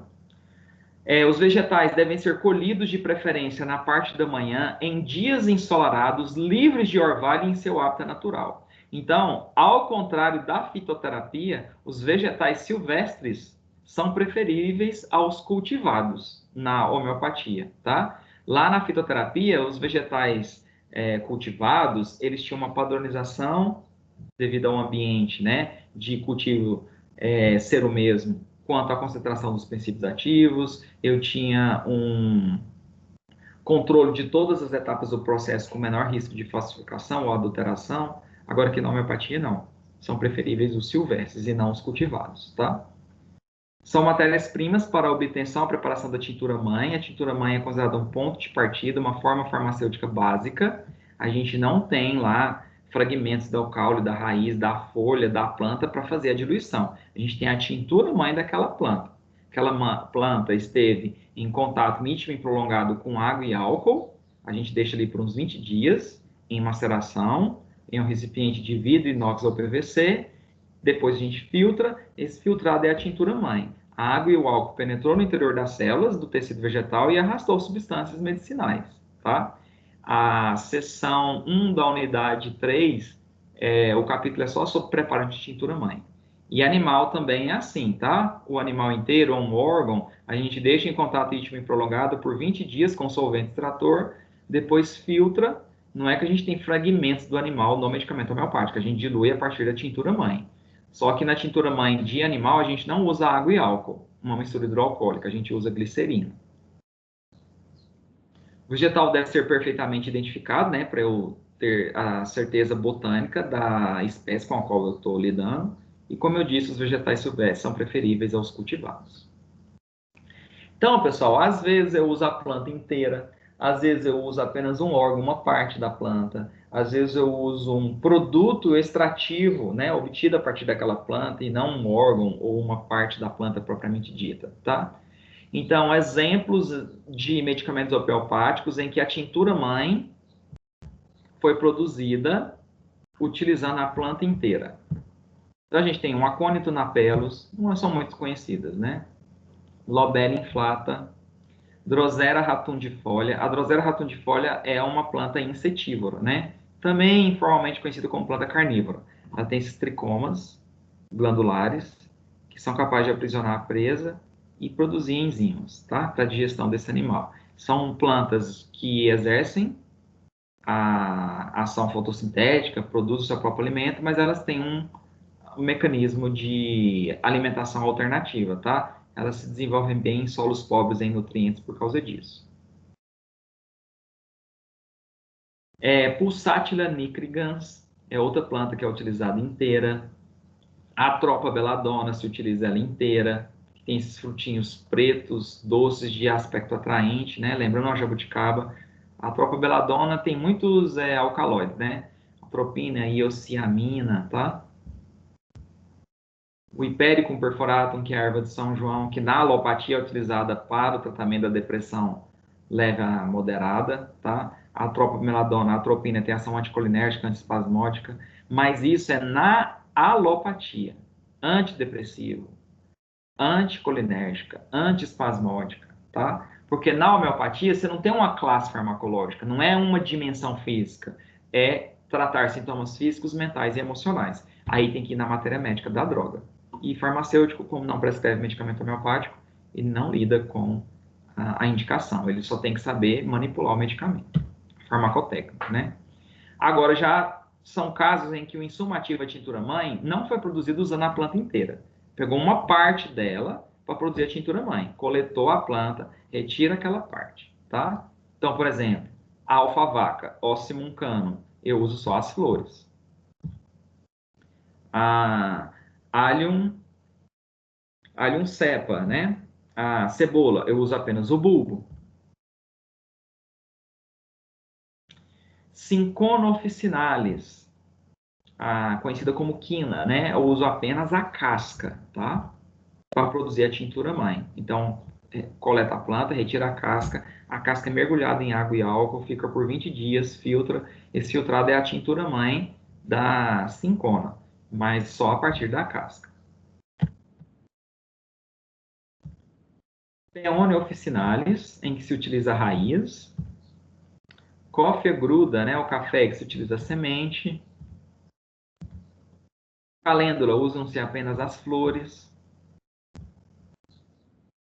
Digitalis purpúrea, digitalis lanata, né? Na alopatia, na fitoterapia, as folhas fornecem a digoxina, digitoxina para insuficiência cardíaca congestiva, tá? Aqui na homeopatia a gente usa só as folhas para produzir a tintura mãe.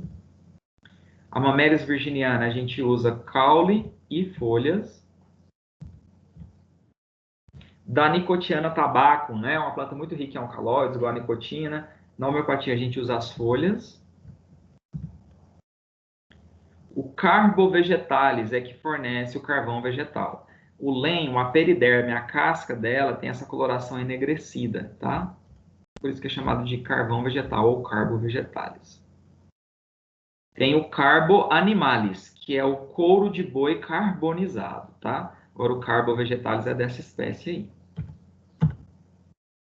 Lycopodium clavatum é uma pteridófita, se usam os esporos, tá? Porque elas não têm semente, essas plantas, igual o samambaia, não tem semente, só tem esporos.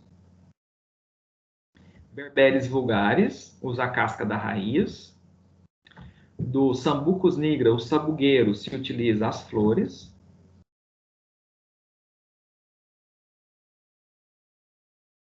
Essa planta pode lembrar um pouquinho a alcachofra, né? Mas é o cardo de Santa Maria, Cilibium marianum, cardos marianos, né? Se utiliza o frutinho, tá? Esse fruto aqui.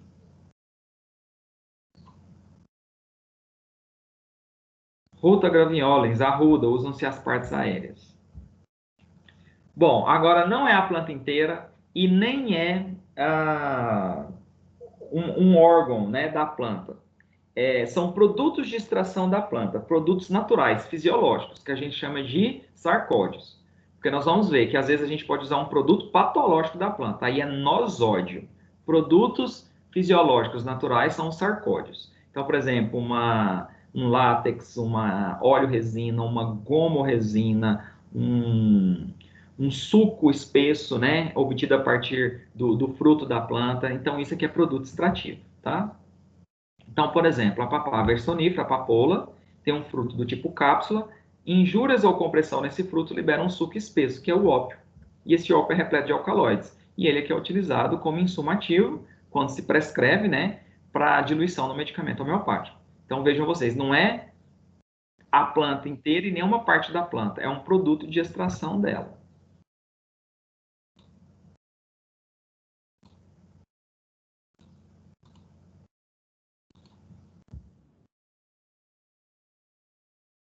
A coxina, né, que é um alcaloide que se extrai do gênero coxino. Óleo-resina, né, que é obtida, né, a gente fala essência de terebintina, é uma óleo-resina, que a gente tem uma resina associada a um óleo essencial, e ela é obtida a partir de injúrias, né, que você faz no caule, né, esses cortes faz com que ela elimine esse exudado, que é uma óleo-resina, tá? A gente vai utilizar, no caso do medicamento homeopático, só esse produto de extração, que é a terebentina, a óleo-resina.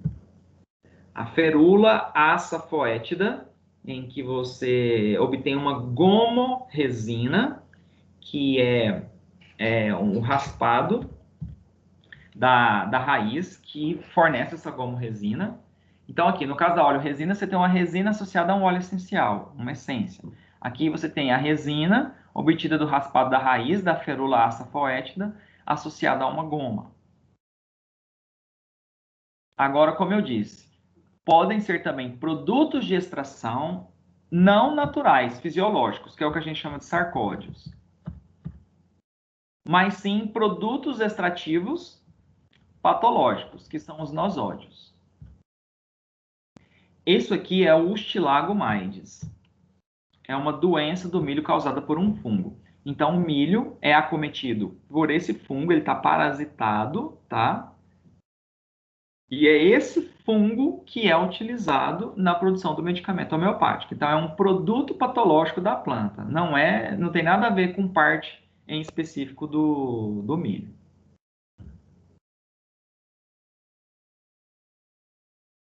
Secale cornutum é o esporão do centeio. É também um fungo que acomete o centeio.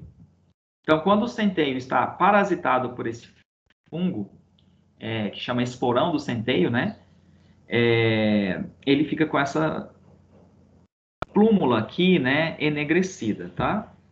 Aqui, ó. Isso aqui significa que o centeio está parasitado pelo esporão.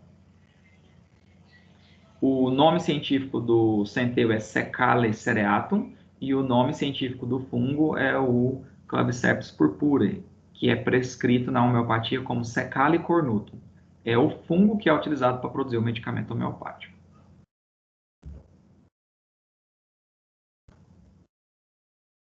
O reino mineral, depois do reino vegetal, é quem mais fornece insumos ativos para a produção de medicamentos homeopáticos, mais do que animais, tá? Quem estão no reino mineral? Os minerais obtidos em seu estado natural, todos eles. Então, por exemplo, enxofre, tá? É um exemplo, por exemplo, de mineral obtido em seu estado natural. Produtos extraídos, purificados e produzidos pelos laboratórios químico-farmacêuticos. Então, quer dizer, substâncias químicas sintetizadas em laboratório, está incluído dentro do reino mineral. Os preparados especiais de Hahnemann, que ele fez determinadas misturas, produzindo formulações complexas que forneciam insumos ativos para produzir medicamento homeopático, tá? Por exemplo, calcária, a gente tem calcária carbônica. Calcária carbônica é do reino animal, é o raspado interno da concha da ostra. Você raspa internamente a concha da ostra e quando isso foi testado em indivíduos, isso desencadeou alguns sintomas, por isso que ela é prescrita. A calcária acética é um preparado especial de Hahnemann. É o raspado interno da concha da ostra, misturado a ácido acético, tá? Todos eles vêm identificados com o nome em latim. Então, ácido nítrico, ácido sulfúrico, tá? Antimônio tartáricum, por exemplo, tartarato de antimônio, tá? Argentum nitricum é nitrato de prata, né? Ferro metálico é o ferro metálico em pó, tá? O que acontece? Não há, claro, a necessidade de se decorar, tá? O nome do mineral e o nome em latim dele, não. Isso aqui é só exemplificando. Cálium bicrômico, que é o dicromato de potássio, tá? O mais utilizado, muitos desses aqui, inclusive é um que a gente vai fazer na próxima aula prática, no dia 30 de setembro, é o natrium muriaticum, que é o sal marinho, tá? Aqui, ó. Natrium muriático. É o cloreto de sódio associado a cloreto de magnésio, né? Que é o sal marinho. Reino animal é o terceiro reino que fornece insumos ativos para a produção de medicamento homeopático. Então, primeiro vem o reino vegetal, depois minerais e, em terceiro, o reino animal. Ele só fornece patogenesias maiores do que reino fungi, alga, protozoário, né? E bactérias, tá? O reino animal não fornece tão numerosas matérias-primas quanto o reino vegetal e mineral, mas ele tem algumas importantes drogas com ricas patogenesias.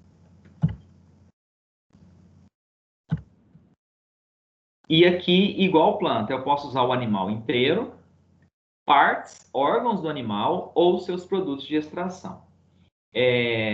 Assim como nos vegetais, aqui o insumo ativo é uma tintura mãe, só que no caso da planta eu vou mergulhar a planta ou o órgão que eu quero, né, em água e álcool, e aqui eu vou mergulhar o animal em glicerina. Deixa 20 dias, depois filtra, esse filtrado é a tintura mãe. Só que a seção 1 da unidade 3, nós vamos ver detalhadamente como que produz essa tintura mãe.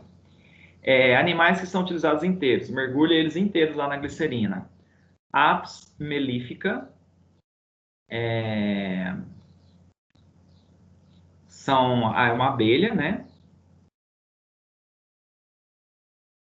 Formiga ruiva. E, pessoal, as tinturas mães de animais é 1 para 20, tá? Uma parte do animal para 20 partes da tintura. As tinturas de planta é 1 para 10. Uma parte da planta para 10 da tintura. Mas a gente vai ver isso direitinho.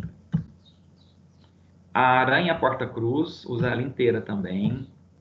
Esponja tostada em pó, que é o porífero, né? Que é o filo de animais mais primitivos que nós temos. Lá, porífero, cnidário, plateumintos, nematóides. Os poríferos, inclusive, são animais sésseis, eles vivem presos a um substrato.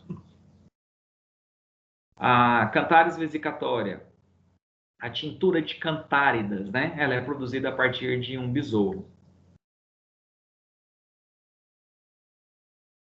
Agora, não é mais o animal inteiro, é um órgão do animal. Então, pancreatinum, produzida a partir do pâncreas de animais mamíferos, tá?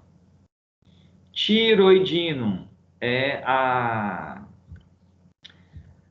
glândula tireoide. Carboanimalis é o couro de boi carbonizado, né? Ou é a pele do gado, né, carbonizada. Como a gente tinha lá o carbo vegetalis, aqui a gente tem o carbo animalis. Hipófisinum, obtida a partir da hipófise, tá? É a porção posterior da glândula hipófise. Então, retira a glândula de um animal recém-sacrificado ou morto, né? De um animal mamífero, e aí essa glândula é deixada mergulhada em glicerina, depois filtra, e o filtrado é a tintura mãe a partir da hipófise. Seus produtos extrativos ou de transformação. Então, não é parte do animal e nem um animal inteiro. É um produto natural ou fisiológico do animal. Lá nas plantas a gente chamava isso de sarcódios. Aqui a gente chama de saracódios, no caso de animais. Lachesis muta é o veneno da cobra surucucu. Então, não é uma parte da cobra nem a cobra inteira, é um produto de extração dela. Crotalus horridus é o veneno da cobra cascavel norte-americana. Calcária carbônica, que é o raspado interno da concha da ostra. Sépia succus, né? Se vier lá prescrito, Sépia succus natrinta CH, por exemplo, significa que o insumo ativo para preparar aquele medicamento foi obtido a partir da secreção tintória da bolsa da sépia, que é da mesma família do polvo, né? Que libera essa secreção tintória aí a partir de uma bolsa para embaçar a visão de algum predador, né, e facilitar para que ela possa afugentar. Seus produtos patológicos. Então, agora não é um produto fisiológico ou natural, é um produto patológico obtido a partir de animal, que a gente chama de nosódio. Medorrinum. Medorrinum, pessoal, se você ver esse medicamento aí manipulado, né, ou dispensado, significa que o insumo ativo dele foi obtido a partir do pus blenorrágico, ou seja, a partir do pus da gonorreia.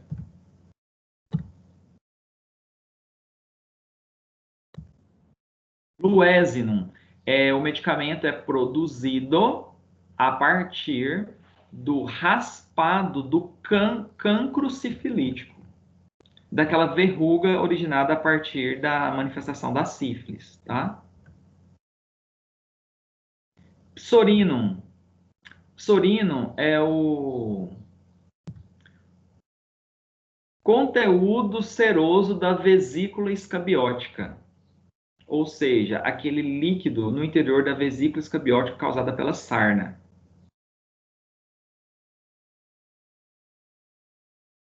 Corynebacterium diphtheriae, obtido a partir do raspado da membrana diftérica, que é aquela crosta, né, que se forma ali na região das amígdalas a partir do crescimento da bactéria da difteria, que causa difteria. Existe, pessoal, um outro grupo de substâncias, né, e de medicamentos preparados a partir da farmacotécnica homeopática, que a gente dá o nome de bioterápicos, tá? Então, os bioterápicos são produtos biológicos quimicamente indefinidos, produzidos segundo a farmacotécnica homeopática, tá? Medicamentos preparados com a farmacotécnica homeopática a partir de produtos biológicos quimicamente indefinidos, como secreções, excreções, tecidos e órgãos patológicos ou não, bem como produtos de origem microbiana, alérgenos e outros insumos relacionados com a enfermidade e doença do paciente. Quando esses produtos biológicos são fornecidos a partir de laboratórios especializados com uma autorização especial de funcionamento para coleta desse material biológico, você tem os chamados bioterápicos de estoque, tá? Quando eles são obtidos a partir do próprio paciente, a gente chama de autoisoterápicos, e quando são obtidos ou têm origem externa ao paciente, mas que de alguma forma o sensibiliza, a gente tem heteroisoterápicos. Então, vamos dar alguns exemplos. Exemplos de bioterápicos de estoque. Esses aqui só são esses insumos ativos fornecidos por laboratórios especializados, tá? O insumo ativo é constituído por amostras preparadas e fornecidas por laboratórios industriais especializados, porque eles são obtidos a partir da cultura de lisados de tecidos patológicos, tá? Ou cultura de bactérias, tá? Então, olha lá, triturado de fração do pulmão tuberculoso, preparado de diferentes variedades de carcinomas, bactérias isoladas de fezes de crianças com diarreia estival, culturas de Mycobacterium tuberculose, a bactéria que causa tuberculose, lisado de secreções uretrais blenorrágicas, que é a gonorreia, né? Lisado de exudatos bucofaríngeos de doentes com sarampo, lisado de expectorações de doentes com coqueluche, lisado de serosidade de lesões da sarna. Então, todos esses bioterápicos de estoque são obtidos a partir de produtos biológicos e eles só são fornecidos por laboratórios industriais especializados, porque tem que ter toda um procedimento de coleta desses materiais, tá? Agora, os isoterápicos são preparações medicamentosas feitas de acordo com a farmacotécnica homeopática a partir de insumos relacionados com a enfermidade e a doença do paciente. Quando eles são provenientes do próprio paciente, são os autoisoterápicos, igual sangue, raspado de unha, urina, fezes, tá? Agora, heteroisoterápicos são externos ao paciente, são alérgenos, mas que de alguma forma sensibilizam o paciente. Grão de pólen, toxinas, tá?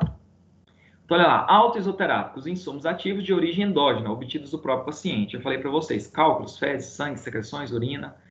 Heteroisoterápicos, insumos ativos externos ao paciente, tem origem exógena, mas que de alguma forma sensibiliza esse paciente. Então, alérgenos, a poeira doméstica, no caso do indivíduo ser alérgico à poeira, né, do ambiente doméstico, aí coleta ela para produzir o medicamento. Pólen, toxinas. Então, ó, poeira ambiental é um heteroisoterápico. Excreções, escarros, fezes, pus, é autoisoterápico. Raspado de pele, unha, pelos, cálculos, autoisoterápico. Saliva, sangue, secreções do ouvido, do nariz e da vagina, urina, tudo isso é autoisoterápicos, provenientes do próprio paciente.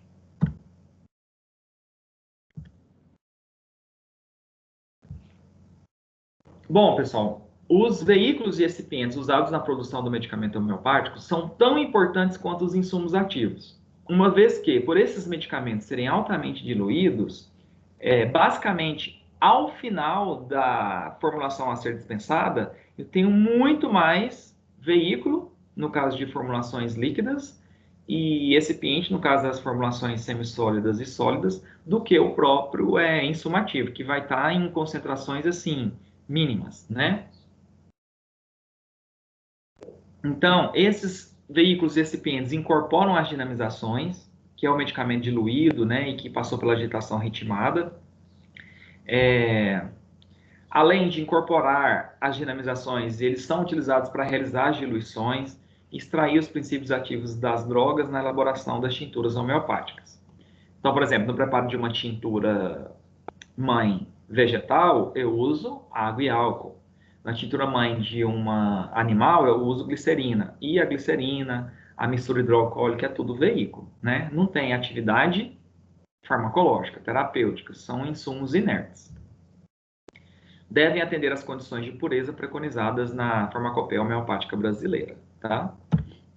Então, a água. A água utilizada em homeopatia é a água destilada, bidestilada, deionizada, com filtração esterilizante ou osmose reversa, tá? Não precisa ser água para injetáveis, tá? Totalmente estéril. Na farmacopeia homeopática brasileira, terceira edição, que é a última de 2011, são descritas as técnicas para análise da qualidade, o controle de qualidade dessa água, tanto físico-químico como microbiológico, tá? O álcool a ser utilizado na homeopatia deve ser o bidestilado. Na farmacopeia homeopática brasileira, terceira edição, estão também descritas as técnicas para a análise do controle de qualidade do álcool para uso em homeopatia. O álcool, pessoal, ele é utilizado em inúmeras e diversificadas, quem participou da aula prática na semana passada viu, graduações alcoólicas, tá? Então, na homeopatia eu tenho que ter estoque de álcool, a 20, a 30, a 90, a 96, a 70, a 77, porque ele é utilizado em diferentes graduações alcoólicas. Quando a gente entrar na farmacotécnica homeopática, que isso é da unidade 3 para frente, a gente vai dizer quando cada graduação de álcool é utilizada. Mas só exemplificando. Por exemplo, a álcool A20, ela é usado para dissolver ou passar da forma sólida para a forma líquida, quando a gente emprega a trituração, no método da 50 milesimal, tá? O álcool A30 é o álcool que fica no frasquinho da última diluição, que vai no frasco que vai ser dispensado na forma líquida. Então, quando o medicamento homeopático é na forma de gotinhas, e com conta-gota você pinga as gotinhas lá do medicamento embaixo da língua, lá o álcool a ser dispensado, contendo insumo ativo, é álcool A30, tá? Na forma de glóbulos, para quem participou da aula prática semana passada também, a gente vai até a última diluição, Aí o líquido daquele frasquinho, a gente vai incorporar ele com uma pipeta, né, aquele líquido do medicamento, num glóbulo de glicose, tá? Ou seja, quando a gente quer dispensar o medicamento na forma de glóbulo para o paciente chupar, ao invés de pingar as gotinhas na boca. Quando for na forma de glóbulo, essa última diluição que eu vou incorporar no glóbulo não pode ser em álcool 30, porque álcool 30 tem muita água e a água dissolve a sacarose do glóbulo. Então tem que ser álcool 96, tá? O álcool 77 é empregado nas dinamizações intermediárias. De novo, por isso que a aula prática é importante. Para quem foi na aula prática semana passada, as dinamizações intermediárias é aquela entre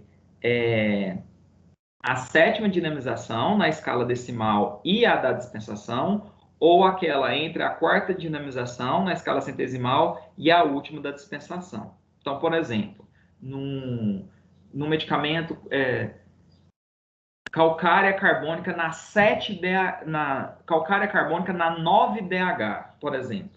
Na escala decimal, as 6 primeiras dinamizações são consideradas iniciais. A última é a 9ª, né? 9DH. Aí quem ficou sendo a intermediária? A 7 e a 8. Aí o insumo inerte que vai estar na 7 e na 8 é o álcool 77, é o que a gente chama de intermediária. O álcool igual ou superior a 77 é o que eu disse, você usa para impregnar em glóbulos, pode também impregnar em comprimidos e nos tablets, né, que são obtidos por moldagem tableteiro, que tem lactose na sua composição. O álcool 96 é muito empregado na dinamização de medicamentos na escala 50 milesimal. A escala centesimal, decimal, 50 milesimal, nós vamos estudar na unidade 3, tá? Por vezes, pessoal, você adquire o álcool absoluto ou o álcool 70, né? E aí, o que você tem que fazer? Preparar esses outros álcoois nas diferentes graduações, de acordo com o que você precisa, na própria farmácia. Como é que você prepara esse álcool? A forma mais prática é com o alcômetro, mas nem sempre você dispõe desse equipamento no laboratório ou na farmácia, tá? Ele tem uma escala, né? E a parte inferior dele ali, umas bolinhas de chumbo. Aí você mergulha na proveta com o álcool e a água, ou só o álcool puro, né? E a escala indicadora de porcentagem vai te dizer em quantos por cento que aquele álcool tá certo? Então, por exemplo, aqui, quanto mais álcool você colocar, mais o alcômetro vai diminuir e vai aumentar a porcentagem do álcool. Quanto mais águas você colocar, mais o alcômetro vai subir e menor vai ser a concentração do álcool indicado aqui pela escala de porcentagem, tá? Então, aqui, ó. Quanto menos álcool eu tiver, mais o alcômetro vai subir e eu vou ter uma concentração menor de álcool aqui na escala indicadora de porcentagem, né? Então, por exemplo, aqui, ó, 10, 20, 30, 40, 50, 60, 70, 80, vamos supor, né? Aí aqui, tá, eu tenho álcool em baixa concentração. Aí, se eu adicionar mais álcool, o alcômetro abaixa e aí vai subir aqui a porcentagem dele na escala indicadora, né? Então, aqui de 10, 20, 30, ó, vai subindo. Quanto mais álcool tiver, mais baixo esse alcômetro. Mais baixo o alcômetro vai estar. E se eu não tiver o alcômetro? Como é que eu vou fazer para preparar esse álcool? Aí eu tenho que usar uma formulazinha química, tá? Aquela concentração inicial, volume inicial, é igual a concentração final, volume final. Para saber a quantidade de água, eu pego o volume final e subtraio do volume inicial. Então, um exemplo.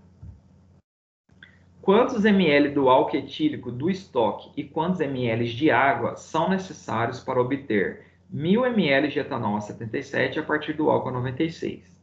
Então, vamos supor que lá na farmácia eu só tenho álcool a 96. Mas eu preciso produzir 1 litro, 1.000 ml de álcool a 77. E eu só tenho esse álcool a 96 e não tem alcômetro na farmácia. Como que eu vou preparar esse álcool? Bom, primeira coisa, usar a formulazinha. Concentração inicial, volume inicial, é igual a concentração final, volume final. A concentração inicial é o álcool que eu tenho em estoque, 96. Volume inicial é a minha incógnita. Concentração final é a concentração do álcool que eu quero, que no caso aqui no caso é 77. E o volume final é a quantidade de álcool que eu quero produzir, aqui no caso 1.000 ml, ou seja, 1 litro. Fazendo aqui as continhas, 77.000 dividido por 96 dá 802,08 ml de álcool. Aí eu pego o volume final, que é 1.000 ml, subtraio desse volume inicial, que é 802, e aí eu tenho a quantidade de água. Então, para produzir 1.000 ml de etanol a 77, a partir do álcool a 96, eu vou ter que pôr 802,08 ml de álcool a 96 e 197,92 ml de água. Aí eu vou ter 1.000 ml de álcool a 77. Tá?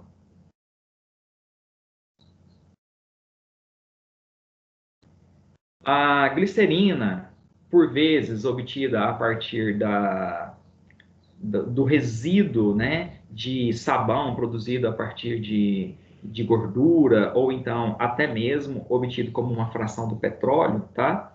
Essa glicerina ela é muito utilizada no preparo de tinturas mães de animais, como eu disse para vocês, a gente não usa água e álcool, tá? Ela deve ser de acordo com as características de pureza da farmacopeia, translúcida, viscosa, com consistência de xarope, doce, tá?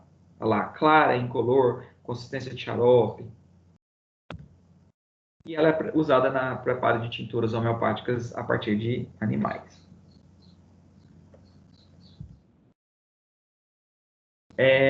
A lactose. A lactose, ela é obtida a partir da purificação do leite de vaca, né? É o açúcar do leite, disacarídeo, né? Da classe é um carboidrato. Deve ser pura, livre de impurezas como amido, sacarose e glicose. A lactose é muito utilizada para o preparo, né, a produção de comprimidos e de tablets, tá? Porque na forma sólida eu posso ter glóbulo, comprimido, tablet. O comprimido tem que ter sido produzido por alguma indústria aí, a compressão dos pós, né, e fornecer um comprimido inerte, sem incorporar nenhum princípio ativo, para eu incorporar um medicamento homeopático nele. O tablet é moldado em tableteiro, eu vou mostrar a foto para vocês. Então, vai muita lactose, tá? Agora, o glóbulo é mais de sacarose, não lactose. Olha lá, empregado nas dinamizações feitas a partir de substâncias insolúveis e na confecção de comprimido, tablet e glóbulo inerte. Quando eu tenho um mineral insolúvel e eu quero produzir um medicamento homeopático a partir dele, eu tenho que triturar em grau e pistilo. E aí eu uso lactose, tá? A sacarose ela é obtida a partir da cana-de-açúcar. Ela é a principal matéria-prima utilizada para o preparo de glóbulos, tá? Microglóbulos. Ela deve estar na forma de cristais ou massas cristalinas, incolores, brancas, com sabor doce, bastante característico. E ela é muito utilizada na fabricação dos glóbulos e microglóbulos. Então, pessoal, eu adquiro os glóbulos inertes quando eu quero incorporar um medicamento homeopático para ser dispensado na forma sólida. Aí vem lá prescrito tomar ou chupar 6 glóbulos 4 vezes ao dia, por exemplo, tá? São esferas pequenas de sacarose, ou pode ser de sacarose e lactose, mas a base para a produção é a sacarose. Ela vem em 3 tamanhos, 3, 5 e 7. 3 são glóbulos de 30 mg, 5 glóbulos de 50 mg e o número 7 são glóbulos de 70 mg, tá? Tem um formato esférico, são homogêneos, regulares, brancos, praticamente inodoros e tem um sabor doce, tá? Então não são indicados para pacientes diabéticos. São empregados com a dinamização líquida para obtenção da forma farmacêutica chamada de glóbulo. Quem foi na aula prática da semana passada, a gente viu lá, a gente pesa a quantidade de glóbulos prescrita, faz a diluição na dinamização prescrita e o líquido do último frasco, a gente com a pipeta absorve, né? A gente com a pipeta pega o líquido e incorpora, joga ele em cima dos glóbulos, deixa secar, para depois colocar num frasco de boca larga e dispensar. Microglóbulos inertes são pequeniníssimas esferas, olha a diferença do tamanho do glóbulo para o microglóbulo. A gente nem conta microglóbulo pelo tamanho dele. Eles vêm padronizados. 100 microglóbulos pesam 63 miligramas. Então, por exemplo, se eu quero 50 microglóbulos, eu pego 63, divido por 2 e peso isso. Eu não vou contar 50, tá? E a gente não dispensa microglóbulo, porque também não tem como o paciente pesar esse microglóbulo para tomar ou contar. Chupar 25 microglóbulos. Não vem. O microglóbulo só é utilizado para o preparo da escala 50 milesimal. Aí a gente vai ver que nessa escala a gente precisa utilizá-lo, tá? Olha lá, empregados na preparação da escala 50 milesimal. Mas isso é conteúdo só lá da unidade 3. Os comprimidos inertes são fornecidos por indústrias fabricantes desses comprimidos. Eles vêm à base, basicamente, de lactose, tá? E foram obtidos a partir da compressão de pós, e ele vem inerte, ou seja, ele não vai ter nenhum princípio ativo associado. Eu vou incorporar a dinamização líquida igual eu incorporo no globo, tá? É muito difícil utilizar o comprimido em homeopatia, mas só se for um medicamento homeopático industrial mesmo. Mas mesmo assim, se utiliza mais é o globo, tá? Então, é de lactose e sacarose, a base da produção dele é a lactose. Ele tem entre 100 e 300 miligramas, eles são brancos, inodoros, de sabor levemente adocicado por causa da sacarose e da lactose, e eles são homogêneos, regulares, né? Temos também os tablets. O tablet é mais utilizado do que o comprimido. Eles são obtidos por moldagem numa forminha, que a gente chama de tableteiro. Ele é basicamente de lactose, tá? E água, para adquirir aí a consistência de uma pasta e ele ser moldado no tableteiro. Eles não são tão homogêneos e regulares quanto os comprimidos, porque eles não são produzidos, né, por uma máquina de compressão, é por uma forminha, que é o tableteiro. E o comprimido pode ter entre 100 e 300 miligramas. O tablet é entre 75 e 150.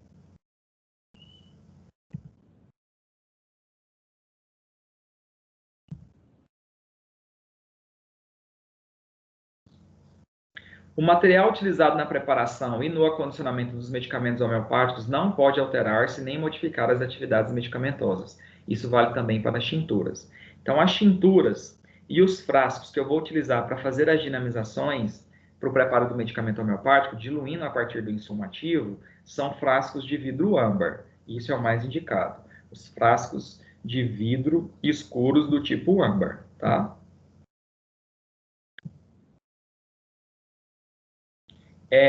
Para a dispensação do medicamento homeopático, então, quer dizer, para as tinturas e para realizar as dinamizações, as diluições, eu uso o frasco de vidro escuro do tipo âmbar.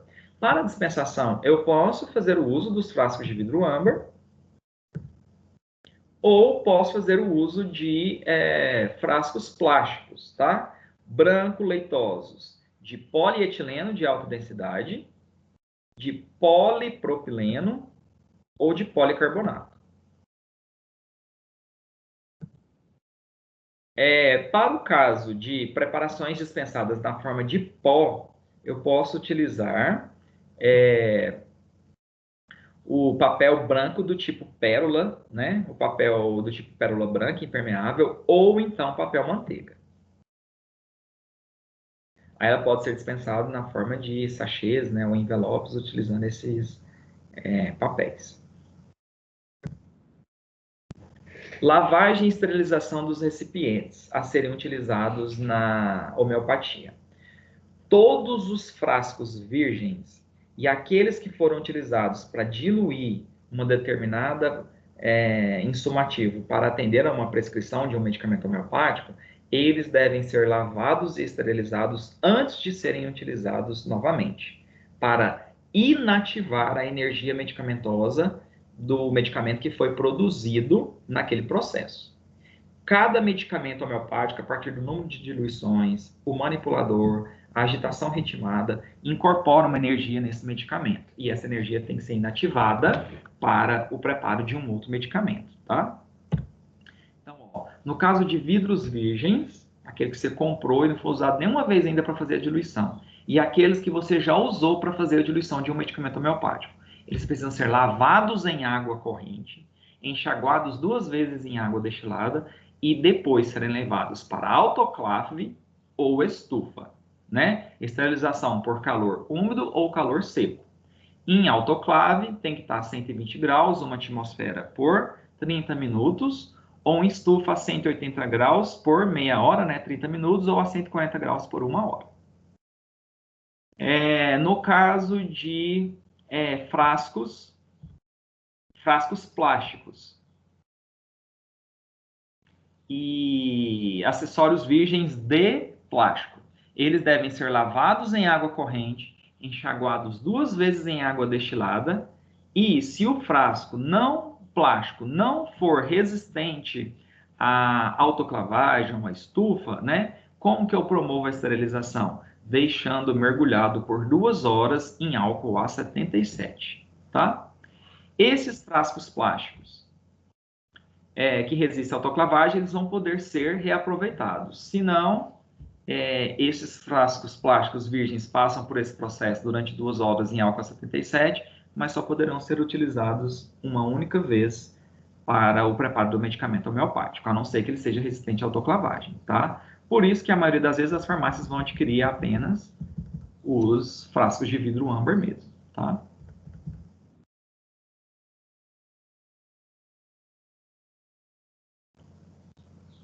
O final da unidade, pessoal, traz uma série de conceitos e a definição de cada um deles. Esses termos são técnicos para a homeopatia e é importante que vocês tenham um entendimento a respeito de cada um deles, tá? A agitação ritmada é a agitação com o frasco sendo golpeado contra um anteparo semirrígido, que geralmente é uma almofadinha com espuma de densidade 23 encapada com couro sintético, tá? Com o antebraço formando um ângulo de 90 graus com o anteparo. Quem foi na aula prática viu isso, e na unidade 3 eu vou mostrar fotos também. Ou essa agitação ritmada é o processo de trituração de uma droga insolúvel em grau e pistilo, que a gente vai ver lá aqui também na unidade 3, na farmacotécnica, que você tem que triturar por 6 minutos, pegar uma espátula e raspar as paredes do grau por 4 minutos. E esse processo se repete. Isso aqui é a agitação ritmada, tá? A área de manipulação homeopática é uma área segregada dentro da farmácia. Não pode se manipular medicamento homeopático no laboratório de sólidos, semissólidos e líquidos, em que se produzem formulações alopáticas de uma farmácia de manipulação. Então, de acordo com a resolução RDC 67 de 2007, atualizada pelo 87 de 2008, que define as boas práticas de manipulação de preparações magistrais e oficinais para uso humano em farmácias, mediante uma visita sanitária da vigilância. Se você dispensar medicamento homeopático e não tiver um laboratório ou uma área segregada para isso, você é autuado, tá? Diluição é o processo de diminuição crescente da concentração do insumo ativo em um insumo inerte, né? Geralmente essa diluição vem a partir da tintura mãe, e aí de água e álcool ela vai sendo diluída. Ou se for uma substância insolúvel, uma droga insolúvel, essa diluição ela é feita em um pó inerte, que é a lactose. Dinamização é o medicamento que foi diluído, ou seja, ele teve uma diminuição crescente da sua concentração e succionado, ou seja, agitado ritmadamente. Quando você fala que o medicamento foi dinamizado, significa que além de diluído, você já realizou a agitação ritmada, você já golpeou ele contra um anteparo semirrígido 100 vezes, em cada diluição.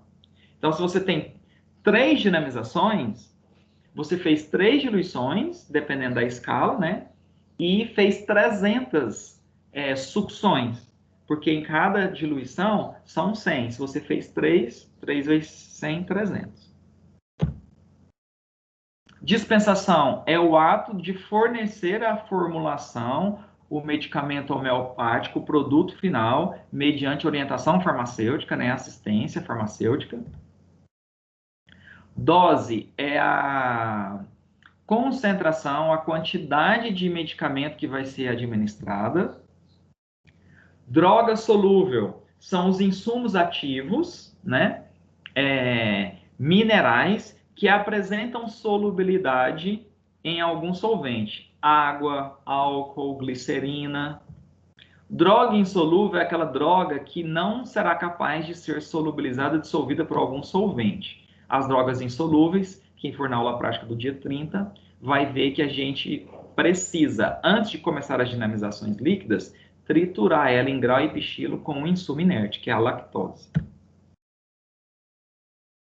Embalagem primária é o frasco, a embalagem em que a forma farmacêutica homeopática, seja glóbulo ou seja ela em forma líquida, está em contato direto com a formulação, tá? As escalas, elas são utilizadas no preparo do medicamento homeopático pelo método hahnemanniano. Isso é conteúdo da unidade 3. E a gente tem 3 escalas. A decimal, que é a proporção de uma parte do insumo ativo para 9 do insumo inerte. A centesimal, uma parte do insumo ativo para 99 do insumo inerte. E a 50 milesimal, que é uma parte do insumo ativo para 49.999 do insumo inerte. Forma farmacêutica homeopática é a forma farmacêutica de dispensação do medicamento depois que ele já foi dinamizado na potência prescrita, já passou pela agitação ritmada, pela diluição. Forma farmacêutica básica, geralmente são as tinturas mães, né? O ponto de partida a partir do qual eu irei utilizar para fazer as diluições sucessivas, atendendo à prescrição na dinamização requerida, né? Forma farmacêutica derivada é aquela diluição feita a partir da tintura mãe, que ainda não é a forma farmacêutica de dispensação, tá? Não é a forma farmacêutica homeopática, não é o frasco final. Essa forma farmacêutica derivada, a gente estoca elas na forma de matrizes, tá? Então, por exemplo, calcária carbônica, eu posso diluir ela para ser dispensada na 11CH. Eu posso estocar a 10, a 9, a 8, a 7, a 6CH como uma forma farmacêutica derivada. Não foi a de dispensação. Ela vai ser estocada como matriz, porque quando ela for prescrita de novo, por exemplo, calcária carbônica agora na 20CH. Se eu tiver a 10CH, eu só faço mais 10 diluições. Não preciso partir lá do início do insumo ativo, da tintura mãe, para fazer as 20. Porque eu estoquei uma forma farmacêutica derivada, ela já passou por alguma diluição. E eu posso fazer isso? Posso. Na aula prática, a gente vai dispensar 9DH, até a 8 a gente descarta tudo na pia. Na farmácia de manipulação, eu estoco isso, porque quando aquele medicamento for prescrito de novo, eu já tenho ali as primeiras diluições, as formas farmacêuticas derivadas. Inativação é aquele processo de anular a energia medicamentosa da forma farmacêutica derivada que foi produzida a partir daqueles frascos, né? Essa inativação, ela é obtida a partir da lavagem em água corrente, enxágue em 2 vezes com água destilada, autoclavagem, né? Ou seja, esterilização por calor úmido ou estufa. Esterilização por calor seco, tá? Esse é o processo de inativação.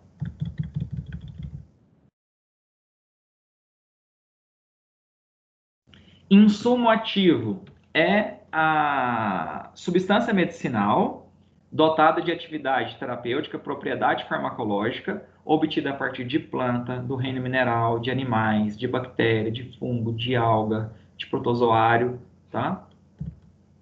Os insumos inertes, eles são destituídos de atividade farmacológica, por isso que eles são inertes. Eles são utilizados para incorporar as dinamizações, realizar as diluições, as triturações. Quem são os insumos inertes utilizados em homeopatia? Água, álcool, glicerina, lactose, sacarose.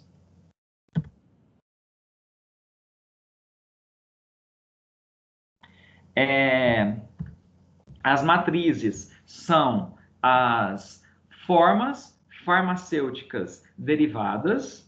Então, eu posso ter, por exemplo, a matriz na 7DH, porque ela foi estocada para que, se vier a ser prescrita na 15, na 20CH, eu só realizo as dinamizações posteriores sem precisar de partir da tintura mãe.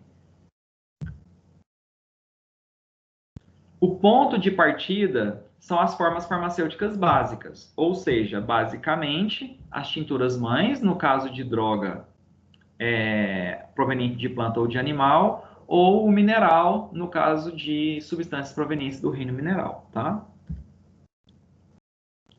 Potência, ela indica para mim o número de vezes em que será necessário realizar a dinamização. Então, quando eu falo assim, ó, nátrio muriático na 7CH, nátrio muriático na 9DH, esse número 7 e o número 9 é que é a potência. Ou seja, é o número de dinamizações que eu preciso realizar para obter aquele medicamento. Sucção é o processo de agitação ritmada, em que eu golpeio o fundo do frasco em um anteparo semirrígido, que no caso das farmácias usa uma almofadinha de densidade 23 encapada com couro sintético, ou as máquinas succionadoras ou braçadeiras mecânicas, que fazem um movimento oscilatório em arco ritmado, tá? Geralmente nas farmácias não é feita essa agitação manual, não. É usado esse equipamento. A almofadinha, as máquinas succionadoras. Vou mostrar figuras de tudo e fotos na unidade 3, em que a gente fala da farmacotécnica homeopática. Tintura homeopática é o ponto de partida, é a forma farmacêutica básica, obtida quando se trabalha com insumativos provenientes de planta ou de animal. As tinturas homeopáticas vegetais mantêm a proporção de 1:10 e são produzidas em álcool. E as tinturas mães, produzidas a partir de animal, mantêm a proporção de 1:20 e são produzidas com glicerina. Trituração é o processo de agitação ritmada de drogas insolúveis em grau e pistilo com lactose. Então, tartarato de sódio e potássio, por exemplo, ele não é solúvel em nenhum solvente. Então, tenho que triturar em grau e pistilo com lactose antes de passar para as dinamizações ou as diluições líquidas, tá? E isso é o processo de trituração. Vamos fazer isso numa aula prática também.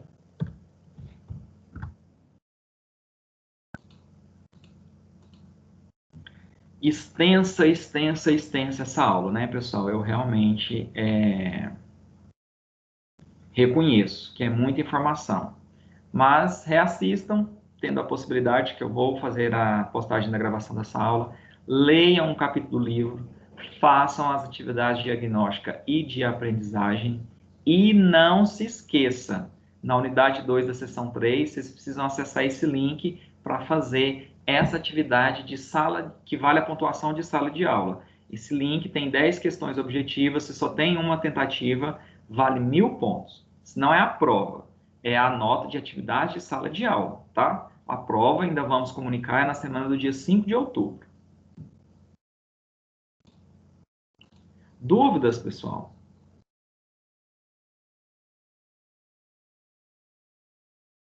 Então, até quarta-feira que vem. Fiquem com Deus. Se cuidem. Tchau, professor. Tchau, Marcelo.